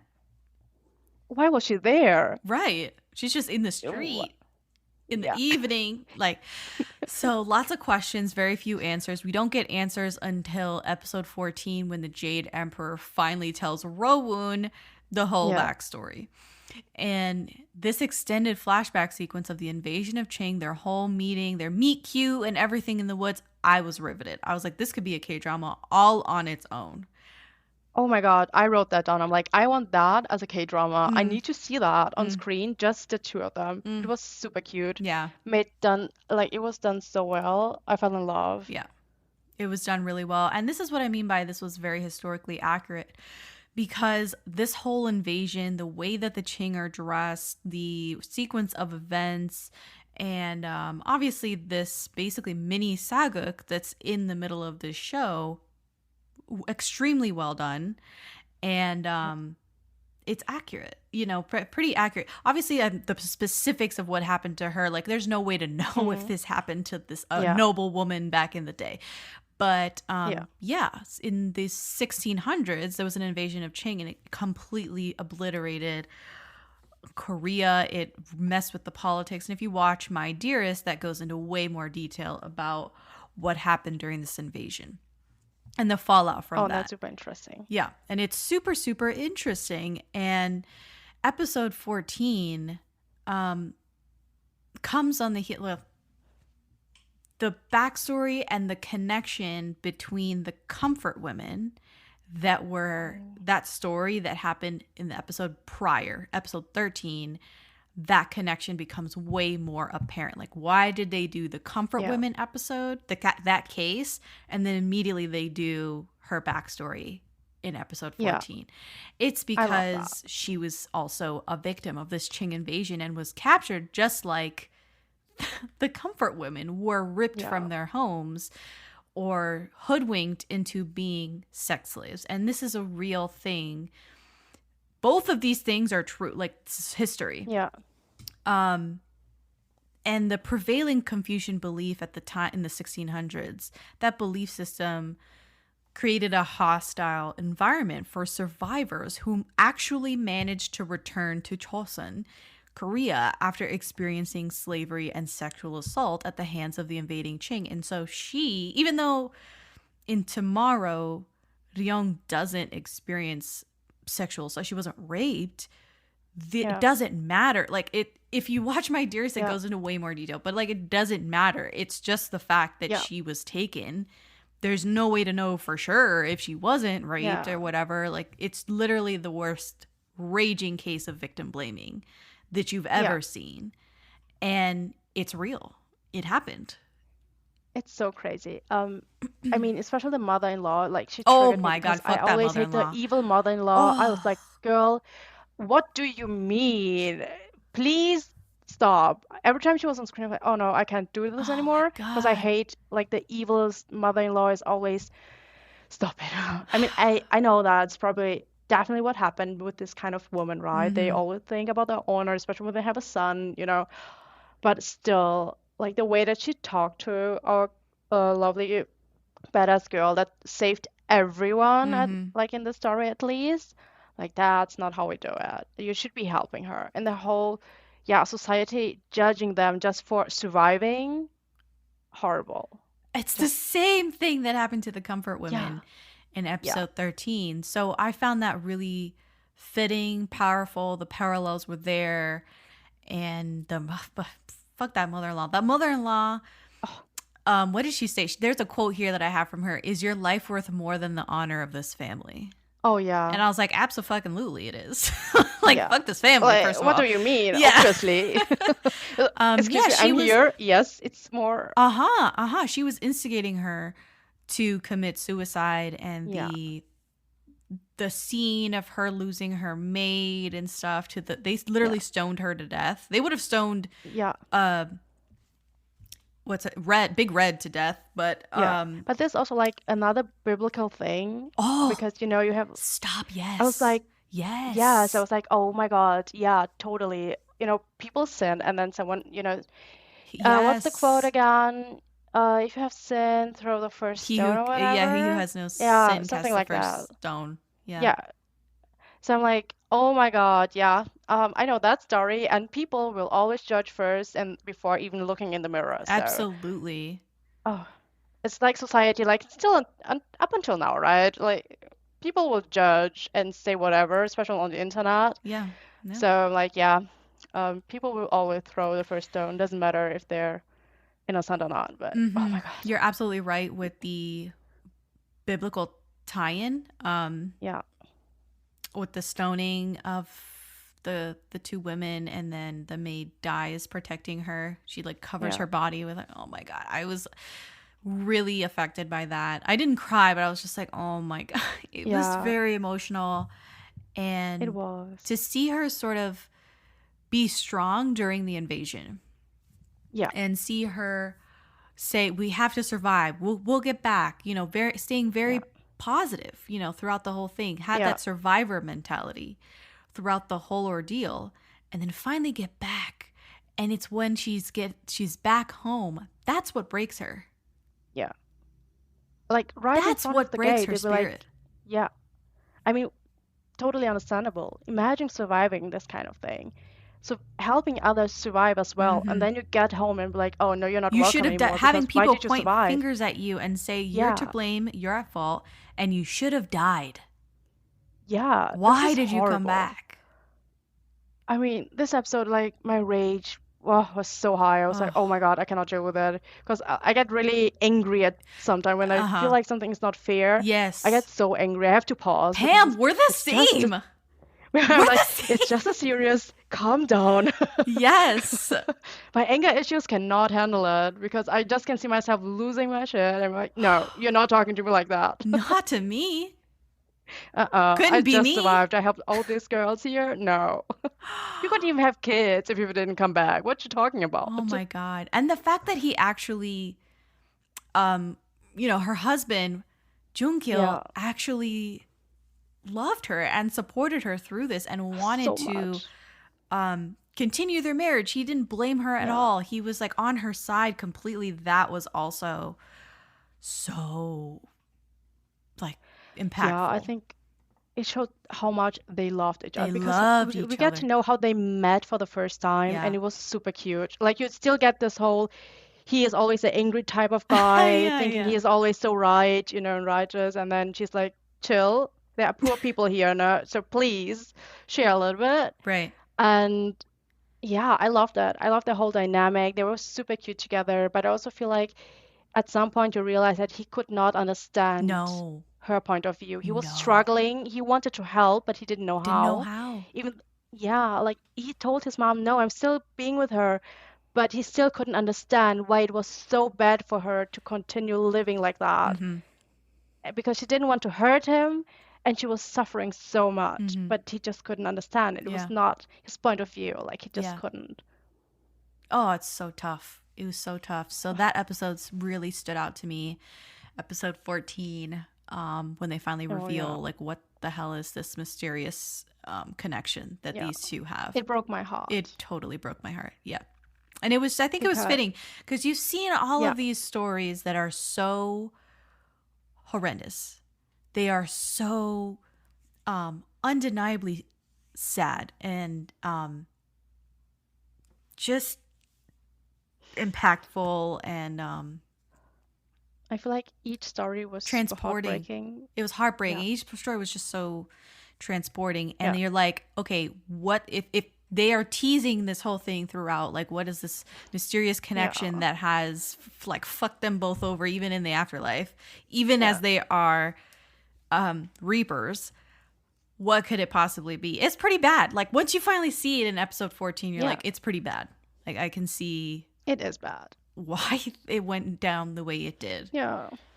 And why she is so compassionate toward Yeah. those who are thinking of committing suicide and Right. suicide victims, and why he is so hateful toward Yeah. suicide victims. I mean, I think in the beginning he was just really hateful because it's a sin. It's not good. And then when he Right. finally understood what happened between them, Hmm. you could even if you remember when he was supposed to be punished, right? By I call him Mr. Johnny Depp because he looked like Johnny Depp. And then he's on his knees, Yeah. and she comes to talk to him. And it's like, you can feel that's not love between them, right? It's Yeah. something, but it's not love the way it was before. It's very But he hard has no to one on play his- it like this, where it's Yeah. not love. It's what is it? I could What feel is it. was that? like, I understand what that is. I Yes. cannot name it, but I get it. Yes. And you could finally see him understanding why she does what she does, and why she also did what she did, what happened to her. Yes. It was his own way to say, I'm sorry that I could not understand you at that time. right. It was super beautifully done by them. Like, Mhm. this was such a great acting. Yes. Yeah. I can't even name what it is, the emotion that they are conveying. Yeah.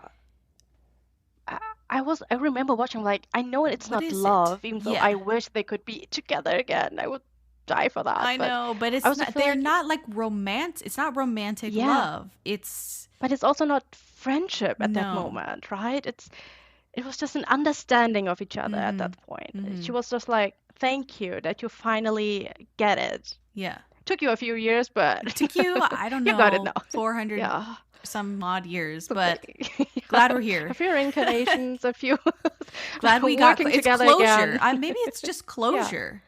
Yeah.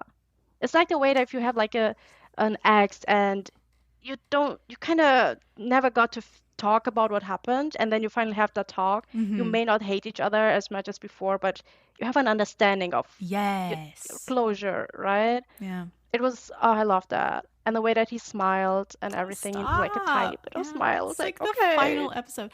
So, Yeah. I really like that episode a lot. The one that came before it broke me. This was one that I was like crying. Like, I had literal tears running down my face. I was all Which one was congested. that? It was a real, I was a really cry. It was legitimate. It was the Comfort Women episode. So, Oh, yeah. no, this one like this broke me one- into little itty bitty pieces. Yeah. I don't know how you felt about this, but I was like, oh my God. So I already said, for those who don't know and kind of need a little bit of context. So for comfort women, or women and girls forced into sex slavery by the Imperial Japanese Armed Forces in occupied countries and territories before and during World War II. And the numbers on this are wild. They estimate that it could be tens of thousands, as much as 200,000 girls that were forced into being comfort women. And the statue that they feature in the show is called the Statue of Peace. It's a monument in front of the Japanese embassy in Seoul. It faces the embassy. Yeah. And that's featured a few times in the episode as well, which I thought was a great touch. That statue is such a symbol of the plight of the comfort women. And it's not just Korean women that were taken into this sex slavery during this time period, but it was a majority comfort women were Korean. This statue is such a symbol that they've erected more, like throughout the world. Like it just popped, people put them everywhere. The one that's in front of the Japanese embassy in Seoul, though, is a topic. The Japanese hate that one. Of course they do. Japan loves to not talk about its history, for lack of a better word. Putting it mildly, they love to not talk about the crimes against humanity that they've committed. And this is one of them that it took many, many years for them to even acknowledge any wrongdoing about the comfort women. And I think in 2015, because the statue was erected, I think in 2011, in 2015, they came to some agreement with the Korean government that they were like, look, we'll send money, we'll give money as reparations to the comfort women, or in some sort of fund, right, for the comfort women. And we'll say sorry and you'll get rid of the statue. And the Koreans were like, bet, never got rid of the statue. See, I love They were pettiness. like, yeah, fuck you. Never. I don't think there was an official even agreement from the Korean government to get rid of the statue, but it was, I don't know where the Japanese, this is all what the Japanese government is saying they agreed to. But the Koreans are like, never agreed to get rid of the statue, but thanks for the money. About? And so it's been up in the air. The Japanese were like, yeah, we're not going to send the money anymore.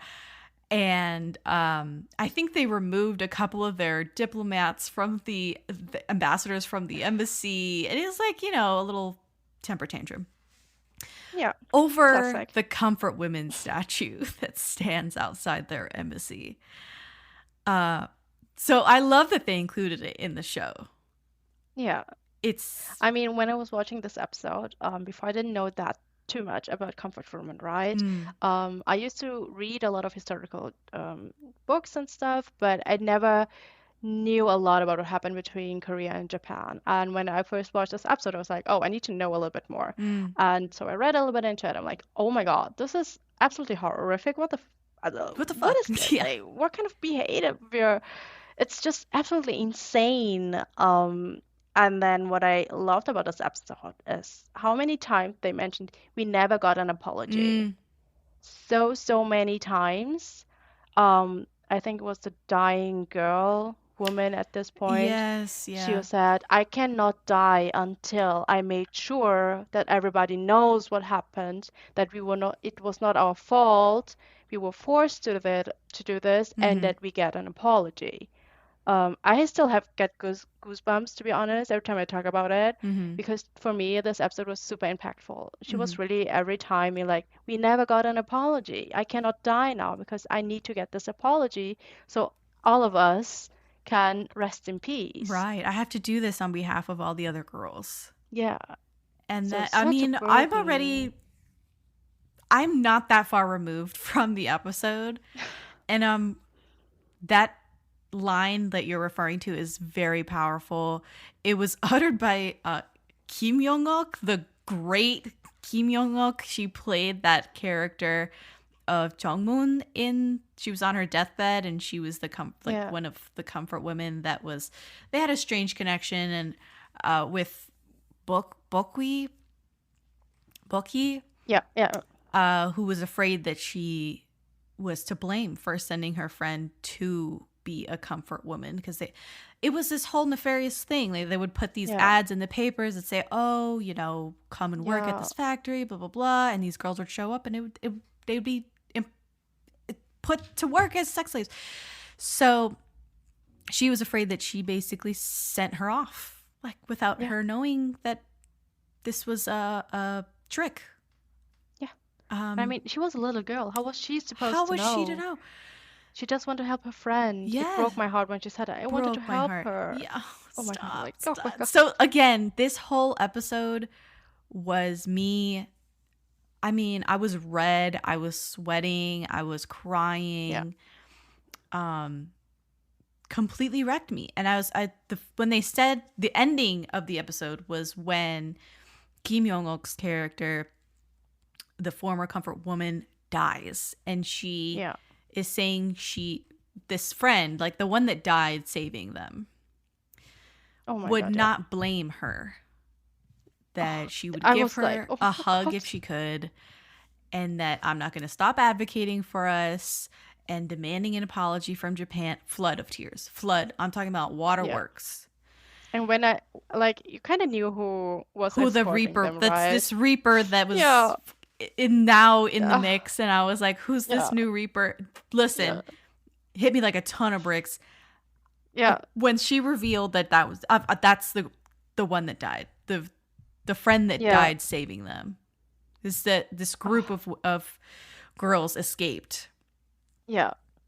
And oh my God, no, I was done. No. I was like, I was this done. is too much, people. Well, what are you doing to me? So many tears. Yeah. Can't even see anymore. I don't even have like coherent notes. I just have here in all caps, then the blonde Reaper being the friend, unique, crying, OMG. No. Yeah. I think I wrote, this will always make me emotional. It's so heartbreaking. And he did it again. It's heartbreaking. I mean, I'm watching it for the second time. I know what happens. I know who is who. I know what's going, I'm like, yeah, still crying. Here we go again. It's just really well done. The only thing that I didn't like was that Rowoon was like a freedom fighter. Yeah, I also was like, this is way too random, people. I'm like crying, and then they reveal she's Kim Young-uk goes, you look so familiar, and then like thrown back into the flashback of Rowoon being the freedom fighter. And I was like, fuck you say. I'm literally wiping away tears and like sniffles and be like, what? What is this? Like, fuck out of here, bro. Especially after my sister going, he's had too much work done. Like, yeah, no, like Rowoon as a freedom fighter in 1944. Get the fuck out of here. Like, for real. Like, come on. No, that was my thought exactly, because like, I know that K-Rambles love to connect everybody and everyone and their mama. Yeah. But can we stop now? The Reaper was enough. I thought this was perfect. Yeah. Rowoon was too much. Mm-hmm. But I thought already that something that would have happened, because the Jaden was like, oh, Rowoon needs to go escort her or help her or whatever. I'm like, oh no, please don't do this. Yeah. She kept saying how that. How many lives? Anyways, this was the only thing I was like, nah. No. It took me out. Part. Like, it took me out. Yeah, totally. Too much, lovely. Yeah. No. Didn't like that. Episode 12, the one before that. I'm going backwards in the show, but episode 12, that was the other. This is when the waterworks started. Yeah. Because this was Ryungu's episode where his mom. Oh my God. Tries to commit suicide. The reincarnation of his mom tries to commit suicide. Yeah. And Lord. Oh, when he got to say goodbye to her on the beach? No, well, that's the thing, is that I started crying. Like, they go into her dream, and she's stuck in the dream, and she's taking an overdose of sleeping pills. That's her way of committing suicide. And then they're trying to convince her it's a dream, and it's whole thing. That's fine. Yeah. I'm not crying yet. No, I cried a lot when we got to learn about her past life. And her past life was horrible. Yeah. And I think for me, when he realized the first time that everything that he was saying was super hurtful and so wrong. I was like, And yeah, no, wrong. I'm good. Never mind. It was hurtful even Yeah. if it was right. Yeah, it was. Even if he was I know. right, it was. But you know, don't say that. the Yeah. first time that he realized what he did, I was like, sometimes can you just talk to people? Just ask in front of them, hey, mom, are you a prostitute or not? Just tell me. And not say you hate her. Yeah. Oh, no. But don't say you hate her Yeah. and you don't want to be her son. Yeah. And like, so it was bad. It was bad enough. But I wasn't crying yet. I was like, damn, this is heavy. But I wasn't crying. I lost it when you see the mom put the message in the sand for the baby that she lost in the present day. Because he told her in the dream, you can send a message to what's the name that she gave the baby? Honeybee or whatever, Honeybee, something like that. And she'll get it. Like it'll make it to the underworld and she'll see it. So she wrote, what we see is let's meet again. Yeah. And then she put, the husband gives her 2 little shoes and she puts it there and like she basically sends her like 2 little shoes along with the mess. That's when I lost it. I couldn't hold it together. I was like that kind of crying. Like it was bad. I think I usually struggle a lot when it's about kids dying, right? Like anything that's harming kids, I usually skip that. I don't like that. I work as a babysitter, nanny. I can't. I cannot because I would really jump in front of a car for my kids. They are my babies. Right. So watching this and seeing her struggle so much, I was like, oh my God, I wish I could just jump into the screen and help her. Like, I would never judge. I help you. And then seeing him being so hurtful, I'm like, I will talk to you right now. So everything was just a lot for me watching this. Right. And also, like, a friend of mine just had, like, a miscarriage a few times ago. No. Yeah, a few months ago. I'm like, oh God, that's a lot. Where was our trigger warning for all of that? Suicide, yes, but there are more happening in the episode. They just said like suicide, and I was like, no, but like it's more. So much more. And this episode was really tough on me, especially every time it's about kids. And I get when kids are angry, they don't know how to regulate their emotions right. And I was like, I understand you, little guy, but you're breaking my heart too, because I see her suffering and I see you suffering, and that's too much for me. Like him being hurt, her teaching him how to read. No, stop. Yeah. Doing the little recitations and stuff with him. Like, no, it was so. I started crying with the little booties that she put in the ocean for the baby. And then Ryungu shows up. He's got his hair cut. No more blonde in the hair. And he breaks some rules and shows his mom her past life. And she remembers everything. And he tells her he was sorry and that he's never once resented being her son. That then she says she's never once regretted being his mom. And if she had to do it all over again, she would still be his mom. I'm sobbing. No, that I'm was sobbing. really the final from straw. the little message in the sand to the end of the episode, it was like, I'm on a train, can't stop the train. Yeah. I'm crying, wailing. I mean, I remember also I'm so bad with names. It's okay. So in Ryungu, I remember like he was saying like how bad he thinks it is that people are, turning to drugs, right? And then after he finds out what happened, he kills all those perpetrators, whatever. Then he also turns to drugs, like, the whole cycle of him first hating on those people and then overdoses. Yeah, and then dying on an overdose, like the people that he hated. I was like, yeah. And this also explains like, the nose bleeding, He right? hated himself. He was like, I hate myself so much. I'm turning to the exact same people that I wanted to get rid of. Yeah. I was like, oh, wow. And he was a really great actor in those scenes, right? Like, I loved his acting. I know. He was so good. I was really surprised. Broken. I was broke. Episodes, what is this? 12, 13, 14. Yeah, triple homicide right there. Yeah, like, it took me true. clean Just out. one after the other. And they were like, you know what? If you didn't cry before, we're going to make sure you cry now. Yeah, like watch. Yeah, like okay, no tears. And it started kind of funny to me. Like episode 12 started kind of funny to me because it seemed like all of a sudden they were like, whoa, we haven't hit our product placement quota. Yeah. So they had all this product placement at the front of the episode, like Mr. Pizza. Oh my god. Do you remember like the Mr. Pizza? I was like, what the fuck is it? The whole pizza thing. I'm You like, visit- what happened to Subway people? Let's go back to Subway. Not just because No, and then the pizza had like shrimp on it, and I Yeah. was like, what in the the world? comment about shrimp, I'm And- like, no. No. You're killing and the then, vibe.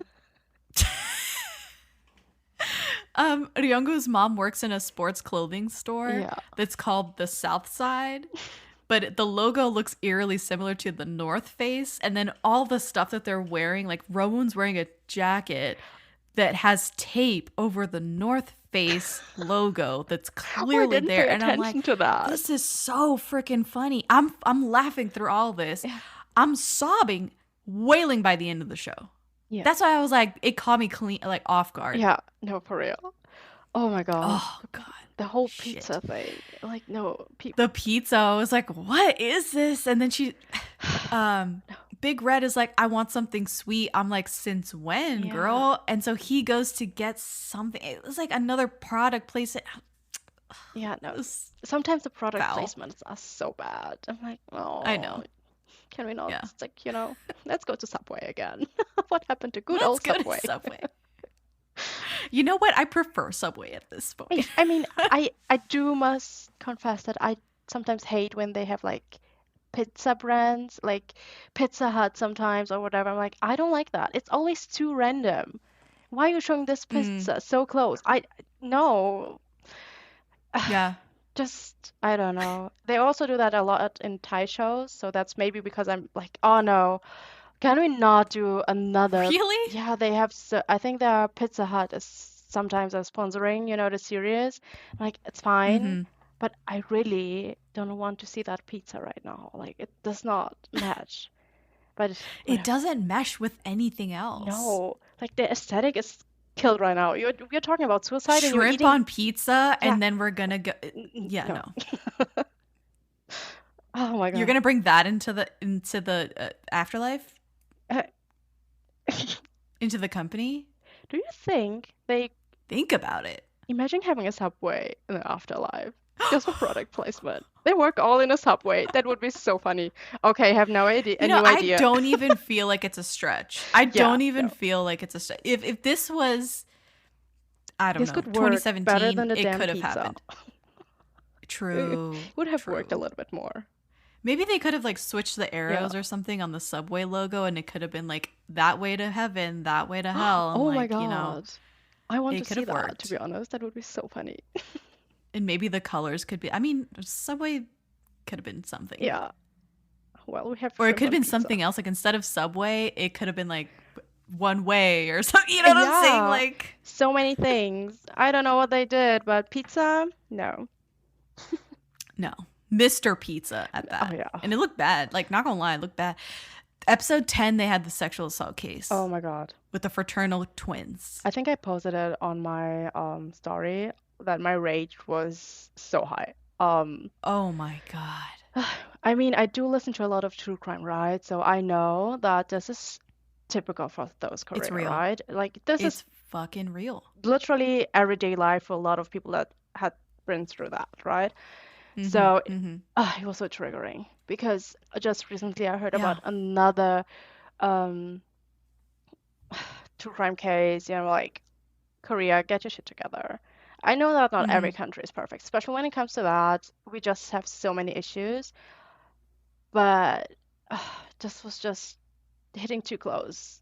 Like, yeah. And it was very, and I love the this sounds terrible to say, but I love the escalation, Yeah. right?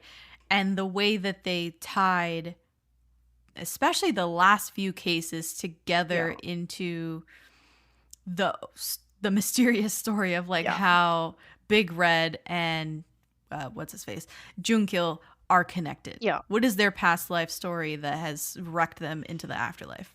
Yeah. And you have the sexual assault case and the victim blaming in that.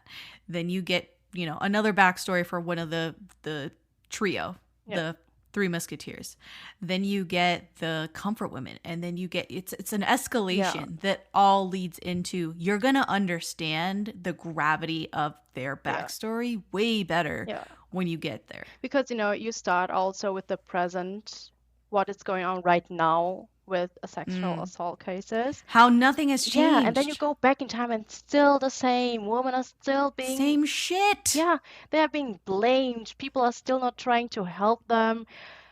Oh my God. And I mean, when I watched the lawyer saying like, oh, what were you wearing? Why did you... I was like, if he doesn't shut the fuck up right now, I'm gonna get so mad. I can't. Yeah. Just... Yeah, it's the trauma of the assault. Yeah. Plus the trauma of the trial. Yeah. With the skis-ball defense attorney. Victim blaming, saying, why didn't she resist or scream? Why didn't she escape? The door wasn't locked. Why wouldn't she? She would have. She wouldn't have stayed if she didn't like it. Like so on and so forth. What was she wearing, etc. The brother victim blaming her as soon as he sees her. Yeah. Saying it wouldn't have happened if she wasn't walking alone at night, if she didn't get drunk, if she wasn't reckless, this, that, and the other. And it's bad. Like by the time you get to the end of the show, you're kind of like, you understand what Big Red says when she called sexual assault a murder of the soul. Yeah. Oh my God, I love that. You couldn't clearly see like, every woman and girl. Yes. This is exactly what happened. They were still there, but their soul, especially when, like, I did wish that the trigger warning for this one was a little bit, more than just, oh, it's suicide. I'm like, no.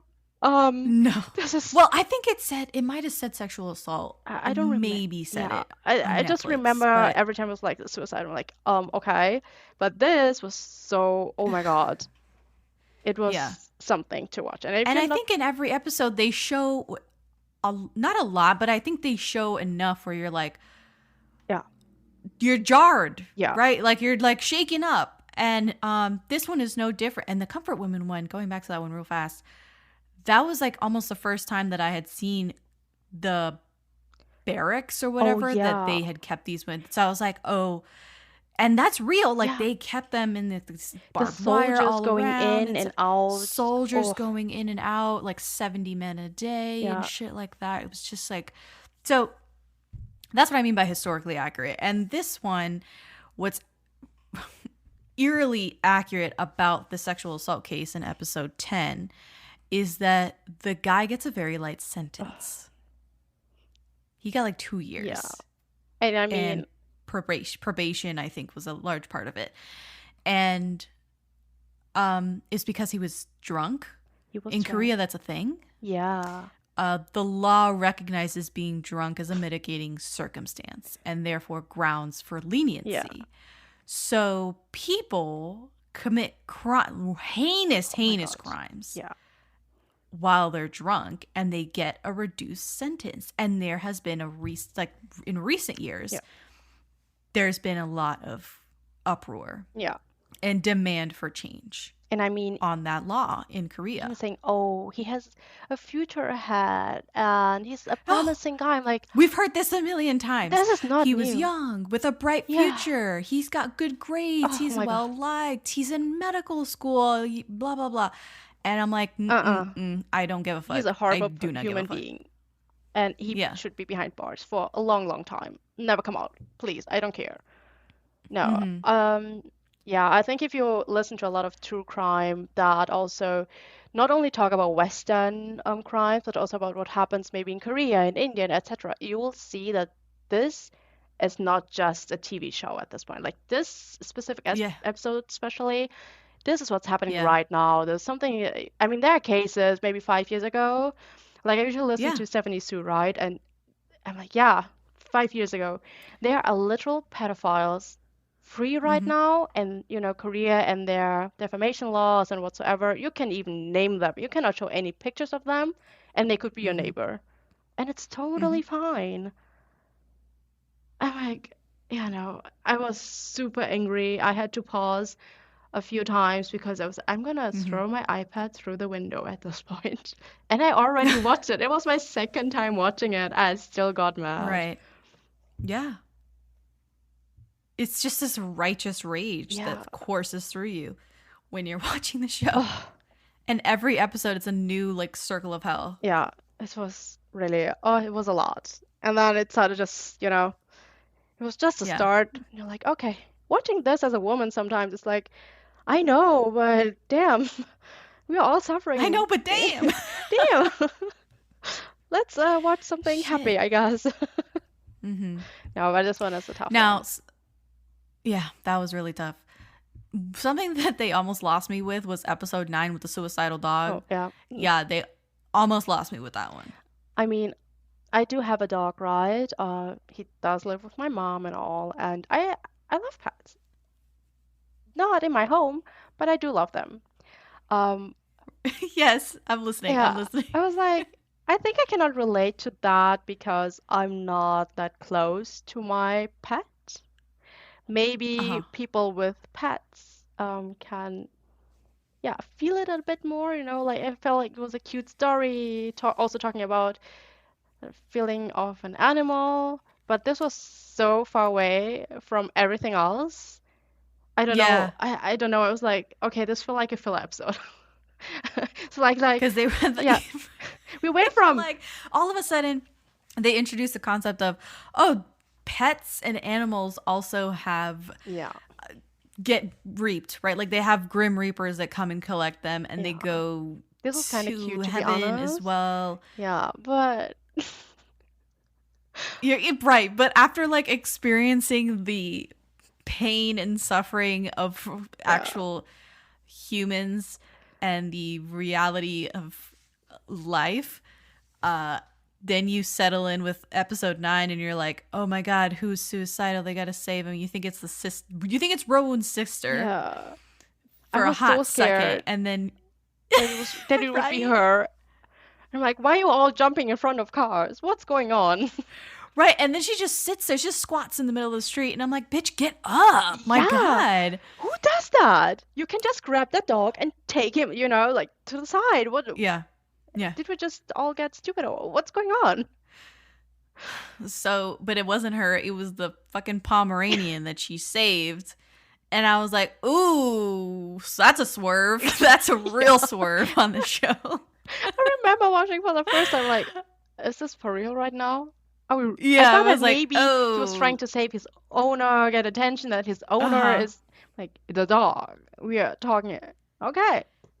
So who let the dogs out? This wonderful, like Big Red said this wonderful speech to the dog. And I was like, this speech works. Yeah. But it's a dog. So she says this. Do you have any idea what kind of hell it is to part ways without a proper goodbye? It's no different than choosing an eternal hell just to escape the pain in the present, which is like, later in the show when you find out what the hell her history is. You left because you didn't want him to feel that pain, but that should be up to the people who are left behind. It would be selfish not to let him even do that. Of course, it's hard and sad when a family member you love is dying, but you need to go through that time to be able to miss your loved ones freely. It might hurt to think about them immediately, but the sense of longing is created because of happy memories. Yeah. And I'm like, this is a wonderful speech. Why not to a human being? This is a wonderful concept. But it's to a fucking dog. Oh, and it's all about a Pomeranian. Okay, but listen, I could have handled that if not in the end that damn dog was licking over his mouth. Like when he was saying goodbye. The dog's acting was not even A+. Yeah. It was like B-. Yeah, and then he was licking his owner's mouth all the time. Like, this is absolutely disgusting. I refuse. Absolutely not. Yeah. I get it. You all love your dogs and go for it, but stop letting your dog lick your mouth. We're the same, Pam. I can't. This was so disgusting. I lost my shit. Look, the dog. Some people are here like, oh, the dogs' mouths are cleaner than human mouths. I'm like, humans don't normally eat shit. Yeah, he's also not licking other people's dogs butt, do, as far as I know. Like, at least I'm not. Okay, I'm not doing that. Right. But not judging people that do that. I don't know. Did you eat grass today? Yeah. Oh, okay. But so what are we talking about? It's disgusting.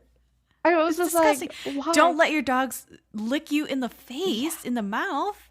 I mean, they showed it for quite a long time. Like, that's too much. It was a long little scene. Yeah, the whole situation. Where they like, reunited in no, I the can't. director's office, and you're like, oh, that's awkward. Yeah, so That's awkward. I don't know. This whole episode, I was like, yeah, I get it.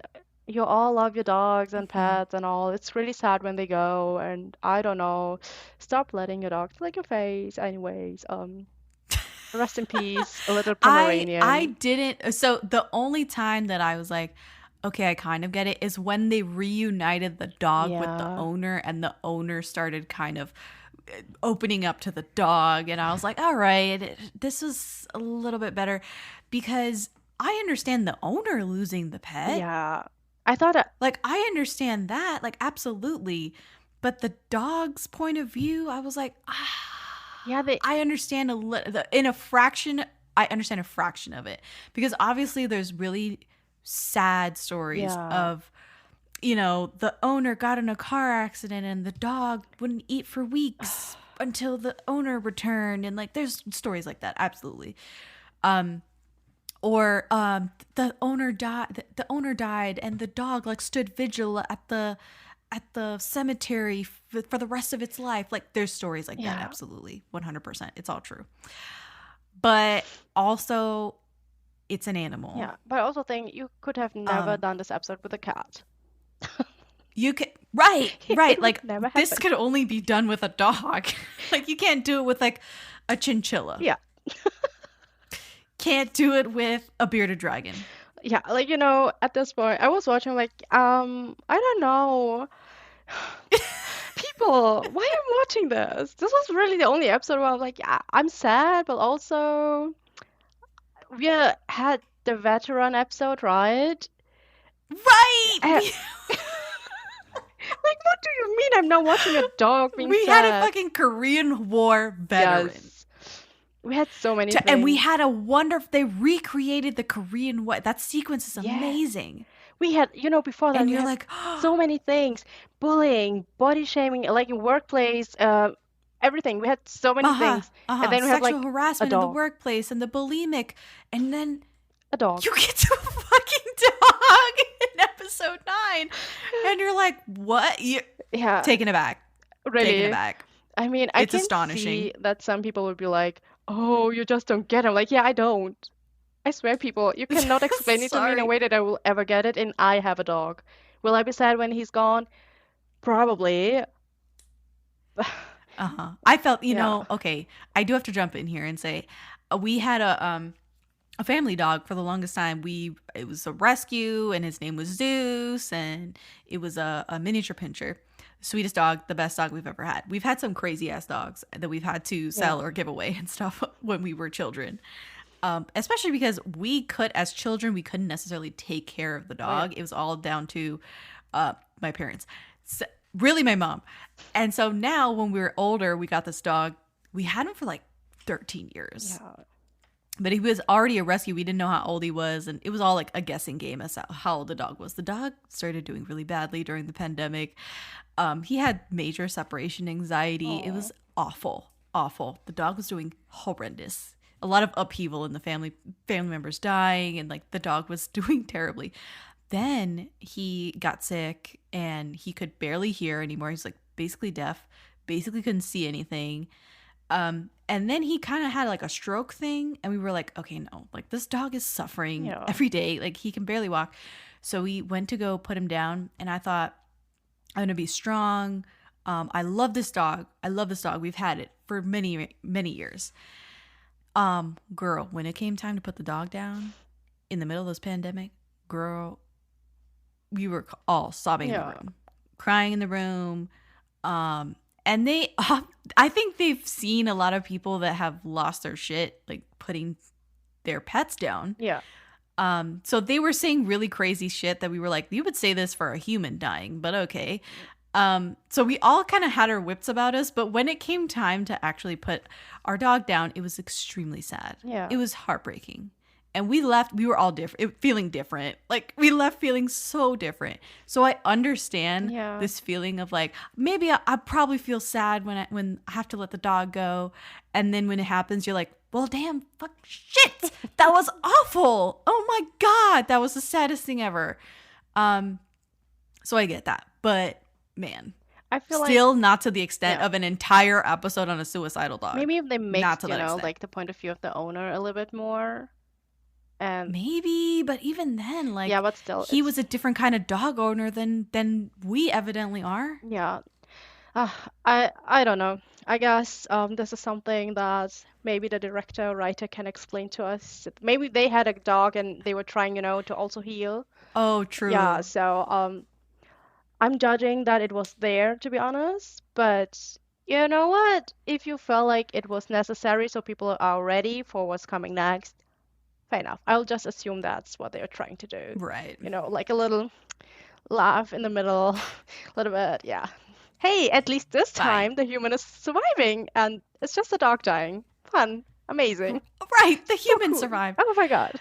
Episode 8, they had to save the criminal who was the suicide broker. Oh my God. Bro. The funny thing is, Bro. just a few weeks ago, I listened to this true crime episode talking exactly about something like that. Like there was a suicide broker in Japan. No. Yes, and I was like, oh, now I remember because when I first watched it, I was like listening to true crime. I just didn't do this episode yet, and I was like, oh my God, this actually happened in real life. Shit. Like this is not something. Yeah. Because you know when you watch it for something like no way, there is no way that someone's really doing something like that, going out of their way to help people die instead of helping them live. Like you know, doing our RM team's job, right? But there is literally a person that did that. And I think he is now free. Because, you know, they were trying to die and he was just helping Oh, sorry. You took it. Yeah. That took me aback. I'm sorry. Yeah, no, I if I remember correctly, I can send you the episode. But yeah, the sentence was not too severe or anything. And I was listening, I'm like, what do you mean? But it's, oh my God, he literally did that. People were trying, you know, on Twitter, X, whatever, saying, hey, I don't feel good. And he would text them, hey, I need someone to listen to. You can come to me. And yeah. Horrible. Oh my God, it was the same thing. Yeah. And stealing these poor people's money? Yes. Yeah. To tell them how to die painlessly? Was the person doing that too? He was actually inviting them to his place. I think there are 2 cases that are similar, but this one that I remember, he was trying to, first of all, get their money, and also he was trying to get mainly girls and, you know, SA and whatever. Oh, God. But also saying, yeah, I can help you die. And, yeah, helping them in a really horrible way. So, yeah, it's horrible. So people are actually out there. Just have no shame. Yeah, absolutely not. No shame. Oh, my God. Oh, my God. So, okay. So this guy in the show, he was like getting high off of watching these people die. This was his thing. And he was so gross. This actor was so good. Too good. At acting. He was chewing up scenery. Yeah. Just acting a literal psycho. Oh, yeah. I mean, it was insane because the first time I watched it, I did not see that he would be like part of the group saying that they want to die, right? Right. And then you get that this was plot a twist, right? And you're like, Yeah. I'm so glad that the other 2 escaped, not listen to Rowoon and be like, okay, you know, never mind, it's not that serious. I'm going back home. Yeah. I'm so sorry, guys. If I talk to it a little bit more, you know, casual, it's just the way that I handle this kind of thing. Anyways, I was like, okay, this one They did is escape though. insane. Yeah. But they escaped. But oh my God, no. I was so mad at him. Whoa. And the way that he talked when he was still on the ground, still acting almighty, like, oh, you're not going to be better than me, just kill me, and then we're going to see. And like, oh. Rowoon was stronger than me, to be honest. I'm pretty sure. Oh, no, I would have stomped his head in. Yeah. Oh my God. I wouldn't have even waited for the poison to take effect. Oh my God. They would have had to lock me up. No. This comes into play, right? Because they talk through this mandate of their mission is to save everyone regardless of what they've done. If they're a criminal, if their soul is rotten, it doesn't matter.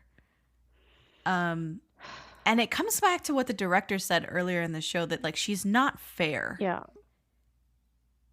The Jade Emperor is not fair, but she is impartial. Yeah. This episode was really hard because I just know I'm the type of person I would have probably made a different decision. I cannot handle this kind of thing, and I think that I myself would also be like, I need to go, or I'm gonna do something here that I'm gonna regret. But I'm still gonna be the bad person here. Oh yeah, I think I've said this in other episodes. I have a little violent heart, and this wouldn't have ended the way Rowoon did things in the episode if it was me. He said I didn't want to become the same as him, and I'm like, you would never have been the same as him. I'm like, I wouldn't be the same. It was justice. No. Because, if I'm doing the whole math here, I'm still, the whole... If I'm doing the math here. I'm helping more people here, You have to sacrifice one. If I have to sacrifice this one, I'm happy. We can do that. No problem. I will sleep so well afterwards. Probably not, but I would sleep so well afterwards. But he was already poisoned, right? So all you had to do is he poisoned himself. Yeah, I'm like, okay, then bye. I'm call the ambulance in a few minutes. Any last words? No. Okay. Oh God. No, I couldn't. Yeah, but that actor, I was pretty impressed with the twists. First of all, of him being his code name, or not code name, but his online name. Yeah. Was beta male. I don't remember the name. Oh my God. I was like, oh my God. And then, so that's how he showed up as initially was beta male. And then it turns out he was actually also Grim Reaper. Yeah. Oh. Quote unquote. The guy that was the broker. The broker. Oh my God, that sounds so... it's so weird. The whole story. I just wish it wasn't true, that something like that could never happen, that no one would be this horrible to, use something. Yeah. People are suffering and they're like, I'm going to use that and I'm going to make money out of it. I'm going to take advantage of that. That's the word. Thank you. And oh my God, but they have people like that. And it's so horrible. Piece of shit. Super horrible. Oh my God. Yeah. No. Yeah. Oh, I also liked in this episode how they were kind of like, well, if we don't handle this, if he doesn't get his punishment now, he'll get it later. Yeah. And he gets his, because they saved him, he gets punished while he's alive. I love that. The punishment. And the punishment was like, it comes out that he did all of this stuff, so he's going to get punished criminally, like legally for it. And then they also did this cosmic punishment of like, he lost his hearing and then he lost his ability to speak because of the poison that he gave himself. I still don't know if it was enough. You know what I'm saying? Like, I was like, okay, why can't he just rot in hell for eternity? Like, that seems okay too. I mean, that's what that sometimes, I don't know. He got scared. Yeah. He got scared when, Junkil, literally his name blanks. I blank on it every time. Junkil, Abs, the voice, shows up and sort of helps them because he puts the fear of God in the dude. He gives him a little vision of hell. Yeah. He's like, this is what you deserve. Your soul is just rotten. Yeah. All the shit you've done. This is what you deserve. And he's like, save me, because I want to escape this cosmic punishment, like this eternal punishment that I'm going to get if I continue to die. And I was like, yeah, no, let's just leave it status quo. And I also thought, like, dude, you cannot escape it. So scared of it. This is going to happen. I mean, now or later, it doesn't matter. But you did horrible things. You deserve way worse. So, no. He would be dying. Yeah. I would be watching. Uh-huh. Like, yeah, dude, no. Mm-hmm. But also, I just wrote down, like, this was the first episode that we saw Mr. Sexy Voice, as I wrote here. I like that, Mr. Sexy Voice. Yeah, okay. Gurion for the first time in his nightmares. This was the first episode that we got, like, this tiny hint that she was there. So I think I was focusing more on that because I was getting way too angry. It's like, oh my God. Oh, I can't. You were like, let's focus on this bright spot over here of like impending drama versus this horrific oh my God. storyline that's in front of me right now, because I feel kind of helpless right now. Yeah. There's no way to like fix this. Episode 7, the bulimic woman. Oh wow, yeah. I mean, they talked about so many things. Knew immediately that it wasn't a fat girl. I was like, it's not her. She's happy. She is living her life. She loves herself. She's a foodie. She was good. Yeah. Mm-hmm. Yeah. Yeah. So I clocked that it was the really thin woman initially. And they were like, it's gotta be the overweight woman. And I'm like, okay, why? Okay. Why's it gotta be the overweight lady? I mean, that's suicidal. I mean, but they were treating her like shit too. Like, it was bottom line, the episode was saying women's bodies can just never be. Everybody got a comment. Everybody had to say something. It was like, whether you're fat, skinny, too fat, it was nothing. You cannot be perfect. Just fucking shut up. Let women be. And I mean, I love the girl that will, I don't know, like, chubby, a little bit had a little bit of weight on. I just loved her attitude because they usually don't show this type of character in Korean dramas being happy with themselves, right? Usually you just get like a depressed girl that's overweight or whatever, and she hates herself. And we finally got a confident, bigger woman, and I love that. Who's not in a fat suit, by the way. Not a skinny woman in a fat suit. So I was like, okay. How amazing is that? We have never seen that before. We all know that. There's always some underlying bullying happening. But this one was great because even when she was always confronted, even by the boss, she was like, yeah, so I like food and this is a good restaurant and why would you not enjoy this, whatever I'm eating right now? Right. So I love that. And especially the conversation she had with the bulimic girl in the end. Mm-hmm. Yeah. It was super great. I love that. Because you have like the contrast of both, you know, she is happy with herself and the bulimic girl is learning to love herself again. To love herself again. To find a happy medium. Yeah. To eat without hating herself. And the whole workplace harassment. Oh my God. Oh no. It's a classic. And funny thing, I read on MDL a comment was like, what do you think is happening in corporate world? Because she was like, or her, him, I don't know. That this episode was quite unrealistic, as if in this age and time there's still this kind of harassment at work. Like, yeah. Oh, okay. So let's pause here. In Korea, there are no anti-discrimination laws at all. So yeah. I mean, there's nothing in place to stop this from a legal standpoint. They can do whatever the fuck they want. They can say whatever the fuck they want. There's no protections for any citizen. Right. I'm like, I get it if you have like this perfect working environment for you, but I've been there. I had bosses say things. I'm like, excuse me, I don't think you should be saying that. That's sideways. Yeah, that's not good. Or interviews where people ask me about boyfriends. I'm like, you're not allowed to do that. I'm gonna go. Not allowed. Yeah. So we have laws for that. And I'm like, this comment just shows that some people need to do a little bit more research before commenting, and maybe after watching a drama, just, type on Google, hey, harassment at work, Korea, or any other place. What is the culture? What is the...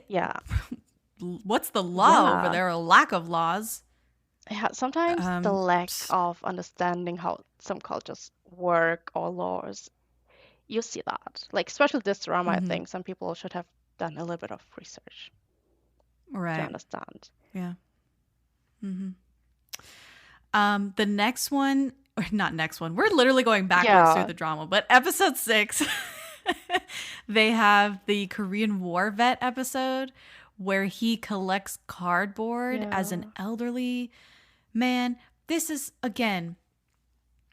real. Yeah. Like, there is so many elderly people in Korea do this as their job. Yeah. Not only cardboard, they pick up and sell everything that can be recycled. They collect plastic, boxes, newspapers, books, appliances, wooden furniture, everything. Elderly poverty in Korea is overwhelmingly the highest among OECD countries. Yeah. And they get remarkably little That's so for true. the amount of work and hours that they put in. I'm talking like maybe $15 a day and they work the whole day picking up cardboard. I mean, we even saw like in this episode, he was not only picking cardboard, right? He had like this trash on the side and he was picking everything. And then when the Green Reaper said, hey, but it's dirty, he's like, no, it's no problem, just pick it all up. And it was like, this is so heartbreaking. Like, I know that This is a veteran. yeah, this is someone who fought for this He country. served his country. Like, for real. Especially in Korea has such a, like the war in Korea, horrific, right? We so many times talked about it already. Like this man, he was fighting for all of you. He was always wearing the hat. When he said why he does that, it's like, no, I'm gone, like people, what the fuck? This is so heartbreaking. He's like, yeah, I just want them to know that I did something. And his whole backstory was super sad. The man that he helped, the young boy. The man that he helped, and then he was, it was, he had his own Lieutenant Dan moment, and there was resentment there, and they had to get closure out of it, and he had to realize that he wasn't to blame for ruining this man's life or saving it. I think it was also really cute when they showed him Seoul now, like the whole view of Seoul, and be like, hey, you fought for that. Without you, we would not be here. It's like, oh, that's cute. Because usually we sometimes forget what happened in the past and what made us get here, right?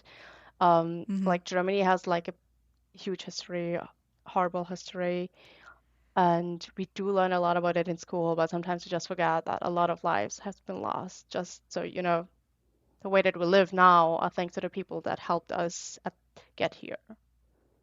So it was super nice to see that, them showing him. Yes. Super cute. Yeah. When she took him to that lookout, I don't know what skyscraper that was, but it's this giant view of Seoul. Yeah, I cannot and afford. saying that his life was not meaningless. And his bravery brought about an era of peace. Yes. And this bright future he's staring out at. And I did cry when all of the Reapers came to pay their respects to him. I mean, especially because Korean went to ask for help and be like, hey, can you do this? And Mr. Grumpy was like, no, that's your business. I'm just collecting the soul, and my minions can do that. And then he still, got there with everybody. He was like, okay, he's a good guy. Oh my God. I was so emotional during this part. And she said, the director comes too to see him off. And she said at the end of her little speech, your soul will be blessed beyond what your life has been worth. I don't know. Yeah, no.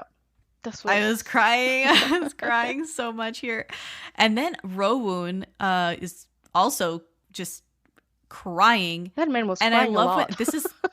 He was crying a lot. Yeah, but he's crying here, and the old man has already passed away, and it's his soul talking to him.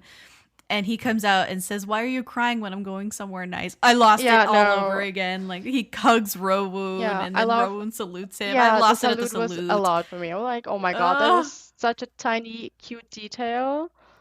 Yeah. Because, a lot of the, the Korean men have to go to military service. So Rowoon was, his character was definitely familiar with it, right?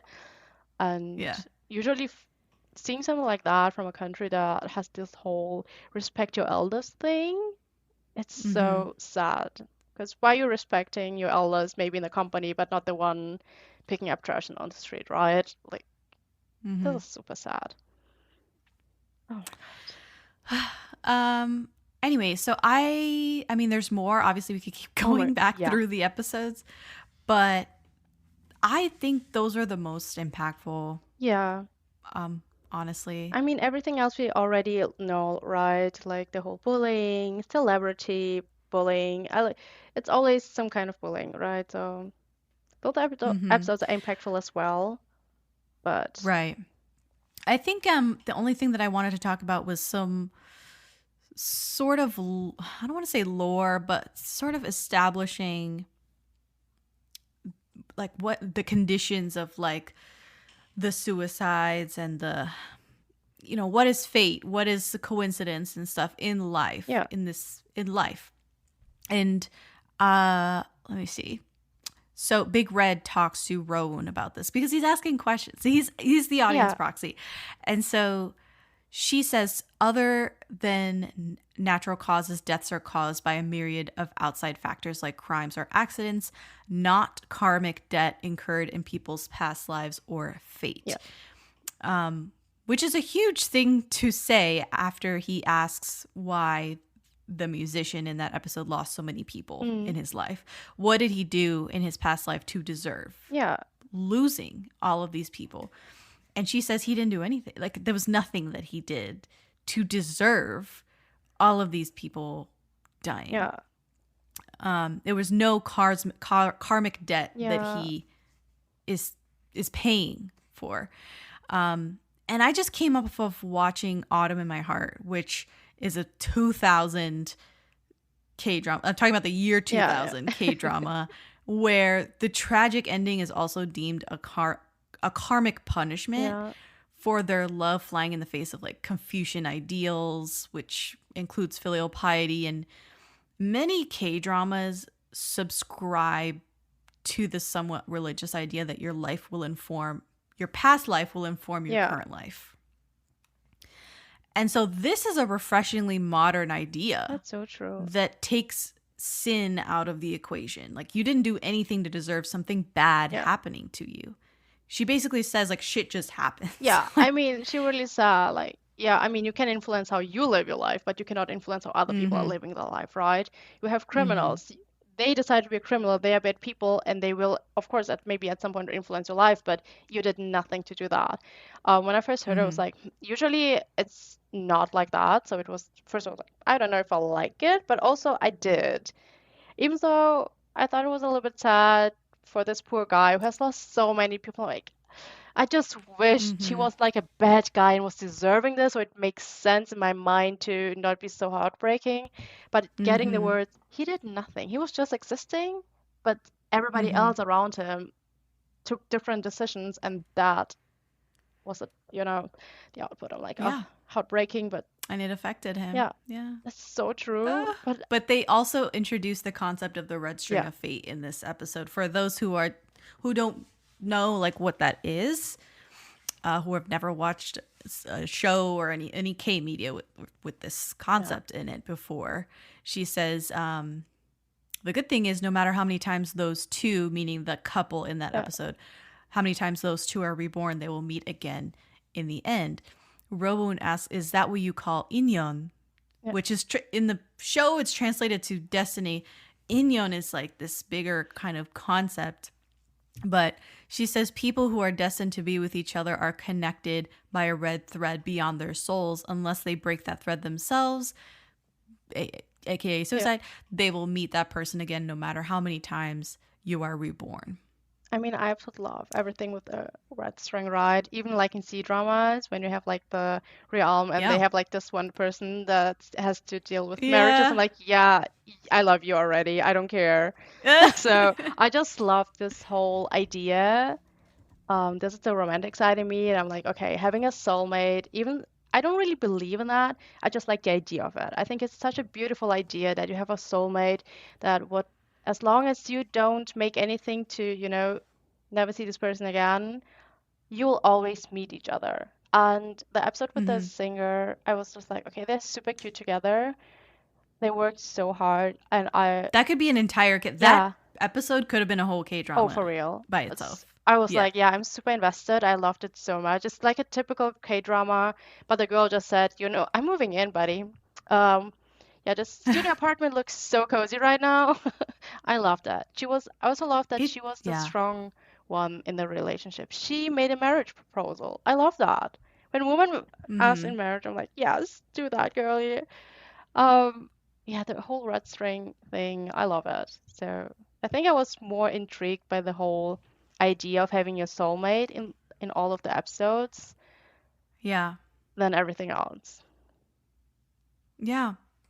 Inyon, if you scroll back in the podcast feed, there's an episode on the movie Past Lives that goes into more detail on what inyon is, because there's a literal definition of it in the movie. But inyon is a Korean word that means fate or providence. And this is coming from, this is scary, but Google AI overview.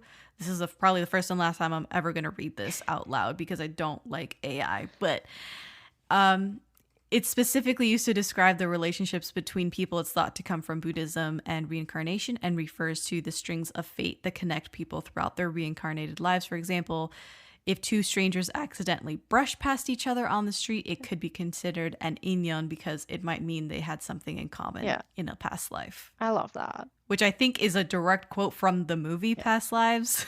So that AI is stealing from the movie. Anyway. Yikes.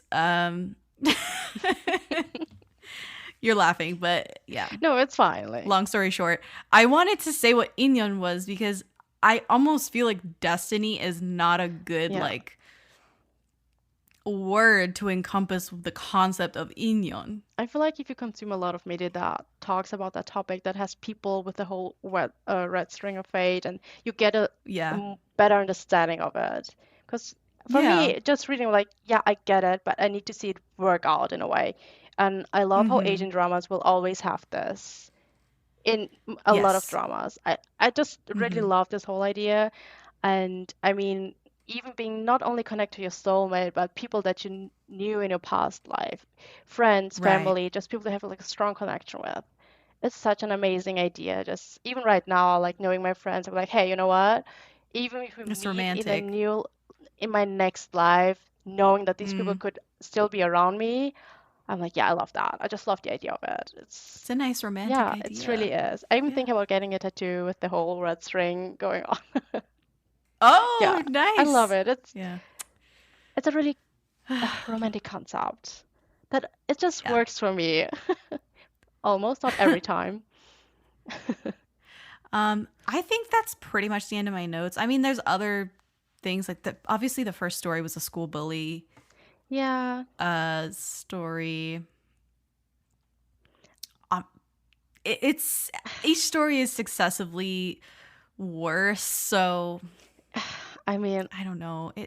It was just getting If there's anything remotely triggering to you, it's probably an entire episode of tomorrow. I mean, this drama is good and will leave you traumatized. Like, you will need therapy after that. Yeah, you definitely will need that. My eyes were swollen the whole day because I was crying. But also, this drama reminded me a lot, at least a little bit, of Hotel de Luna. I don't know if you watched that. But I watched it. So I dropped Hotel de Luna. Yeah, I watched it because episode 2. I think I was in Hong Kong and they had it like on the board thing. I'm like, you know what? I'm gonna watch this. I mean, they also did have My Dearest, but I did not want to watch it on a plane. I want to watch it at home. If I have to cry, I want to be able to cry. I wanted to cry in the privacy of my own home. You know, I don't want people to see me crying. That's embarrassing. We don't do that. I did see a little bit of, like, you know, resemblance, like the main character having to find that one person she has to save. Each episode had someone with a story. I mean, of course, Hotel de Luna. Sorry if there's a spoiler for you, but everybody's dead that will tell their story. And here we are trying to save the people, right? It's a hotel for ghosts. Yeah. I mean, it was enjoyable. I mean, but I was also in Hong Kong watching it. At some point, I was more tired than anything after walking around and watching it. I did finish it, though. I just didn't see the chemistry whatsoever. I don't know what people are talking about, but it's not there. Okay. Okay. Fair. So we got more chemistry here. And but I did see, like, you know, each episode having the story, talking about people dying or dead or whatever. Just helping you get through loss or losing someone, trying to get through life, kind of. I did get like a similar vibe, but that's about it. I really like Tomorrow, and I hope that some of these things that we talked about shed light on some of the storylines and the backstories and some of the cultural elements that are in the show that maybe flew over your head. Yeah. Because I think it's important. Like, this is for new K-drama fans especially, and you're watching because you're a fan of Rowoon, that's fine. Yeah. I'm sure Rowoon would love for you to understand fully the context of the show as well. Pretty sure. So, pretty sure I could speak on Rowoon on that thing. So I think we can speak that's for the end of my notes. everybody in Korea. No, yeah. Yeah.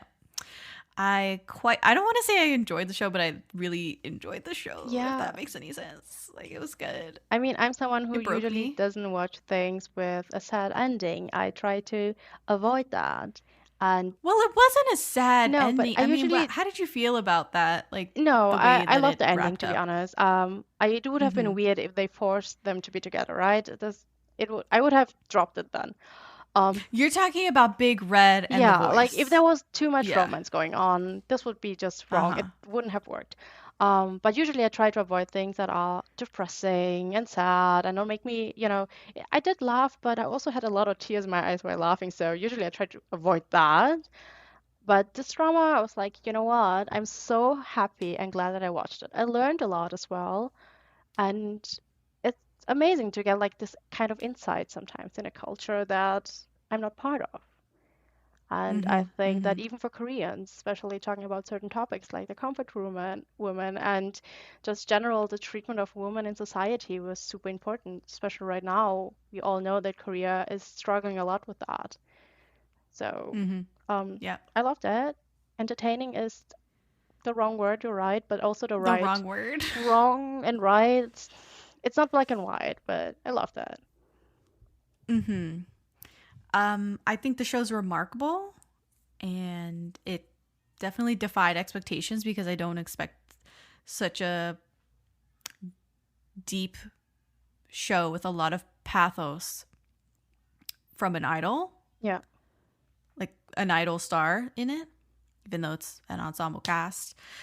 And I hope that more people watch it, but not necessarily like dwell in the negative parts Yeah. of it, if that makes any sense. Yeah, I get it. I think we should all focus on Okay. how the people move forward. Like, Yeah, the thesis yeah, of the show. we Yeah, can yeah. all do that. And sometimes a little bit Mhm. listening to other people goes a long way. Yes. And I that was something about the show that I thought was good, was that it's not that they are, there's a quote in here about it, but like the director was like, it's not that they are talking to these people and what they were going through was so insignificant and they're trying to kill themselves over something small. Yeah. It's that no one's talked to them Yeah. about their struggles. Yeah. And it's the weight of their words, of the risk management team's Yeah. words, that is inspiring them to live. Yeah. I mean, we just learned that they stopped thinking about suicide and everything else is to them. It's not the RM telling them step by step. It's just, hey, I listened to your story. Your emotions are valid. Everything that you're going through is valid. Feel it, and then we're going to work on it, and you can do it. Mm-hmm. Yeah. Oh, I have the quote. So it's episodes 4 through 5, or around there. The voice despises people who commit suicides. He says, I can't understand why they choose death so easily when it takes only a few words to give them the will to live again. Yeah. And the director says, think of how they must be feeling to choose death because no one ever said those few words to them. I can guarantee you that there isn't anyone anywhere who chooses death easily. Yeah. And if we think about how many people commit suicide in Korea, it's a lot. Oh, yeah. I think Yes. this show was super important for them. For everyone who ever had that thought or is struggling, I think this is exactly it. Mm-hmm. So I Yeah. got emotional. And they say that in like episode 1. Yeah. I think the director has like a meeting with all of the heads of the departments in Yeah. Chumathong, and she's like, we have the highest suicide Yeah. rate and the lowest birth rate. It's embarrassing. Like she said something to that effect. It's like, get your shit together. Like, we have to do something. And also, hell is full. We cannot be sending everybody to kill themselves to hell. Like, right? Okay, She girl, said chill. hell is like overflowing. Yeah. So it's true. Like this message is for the Koreans. I feel like we need sometimes to not forget that Korean dramas are made for Koreans. So to always look also like, of course, it's similar to our story maybe, or what we grew up knowing. Just it can also apply to us, right? But mainly a lot of those things are specific to Korea, and we can never forget that. That sometimes some things will be for Koreans. Yes, I agree. So thank you so much, Pam, for going on this really hard journey with me and talking about really difficult topics and rewatching a show. And you're not a rewatching type of person. I really so appreciate it so much. This was a wonderful conversation. Pam, where can people find you online? So first of all, thank you so much for having me. It was so fun in a way. Entertaining, lovely, sad, everything all at once, like tomorrow. And I'm pretty much on every social media platform that you can find. But I would say that I'm most active on Instagram and TikTok, if talking about all kinds of Asian dramas. And if you like BLs more, like Thai BLs, Japanese BLs, I'm on Twitter, very active talking on that. Awesome. So we'll link everything in the show notes for you guys. And that's it. I'm Jessica, and this has been the K-Rambles podcast.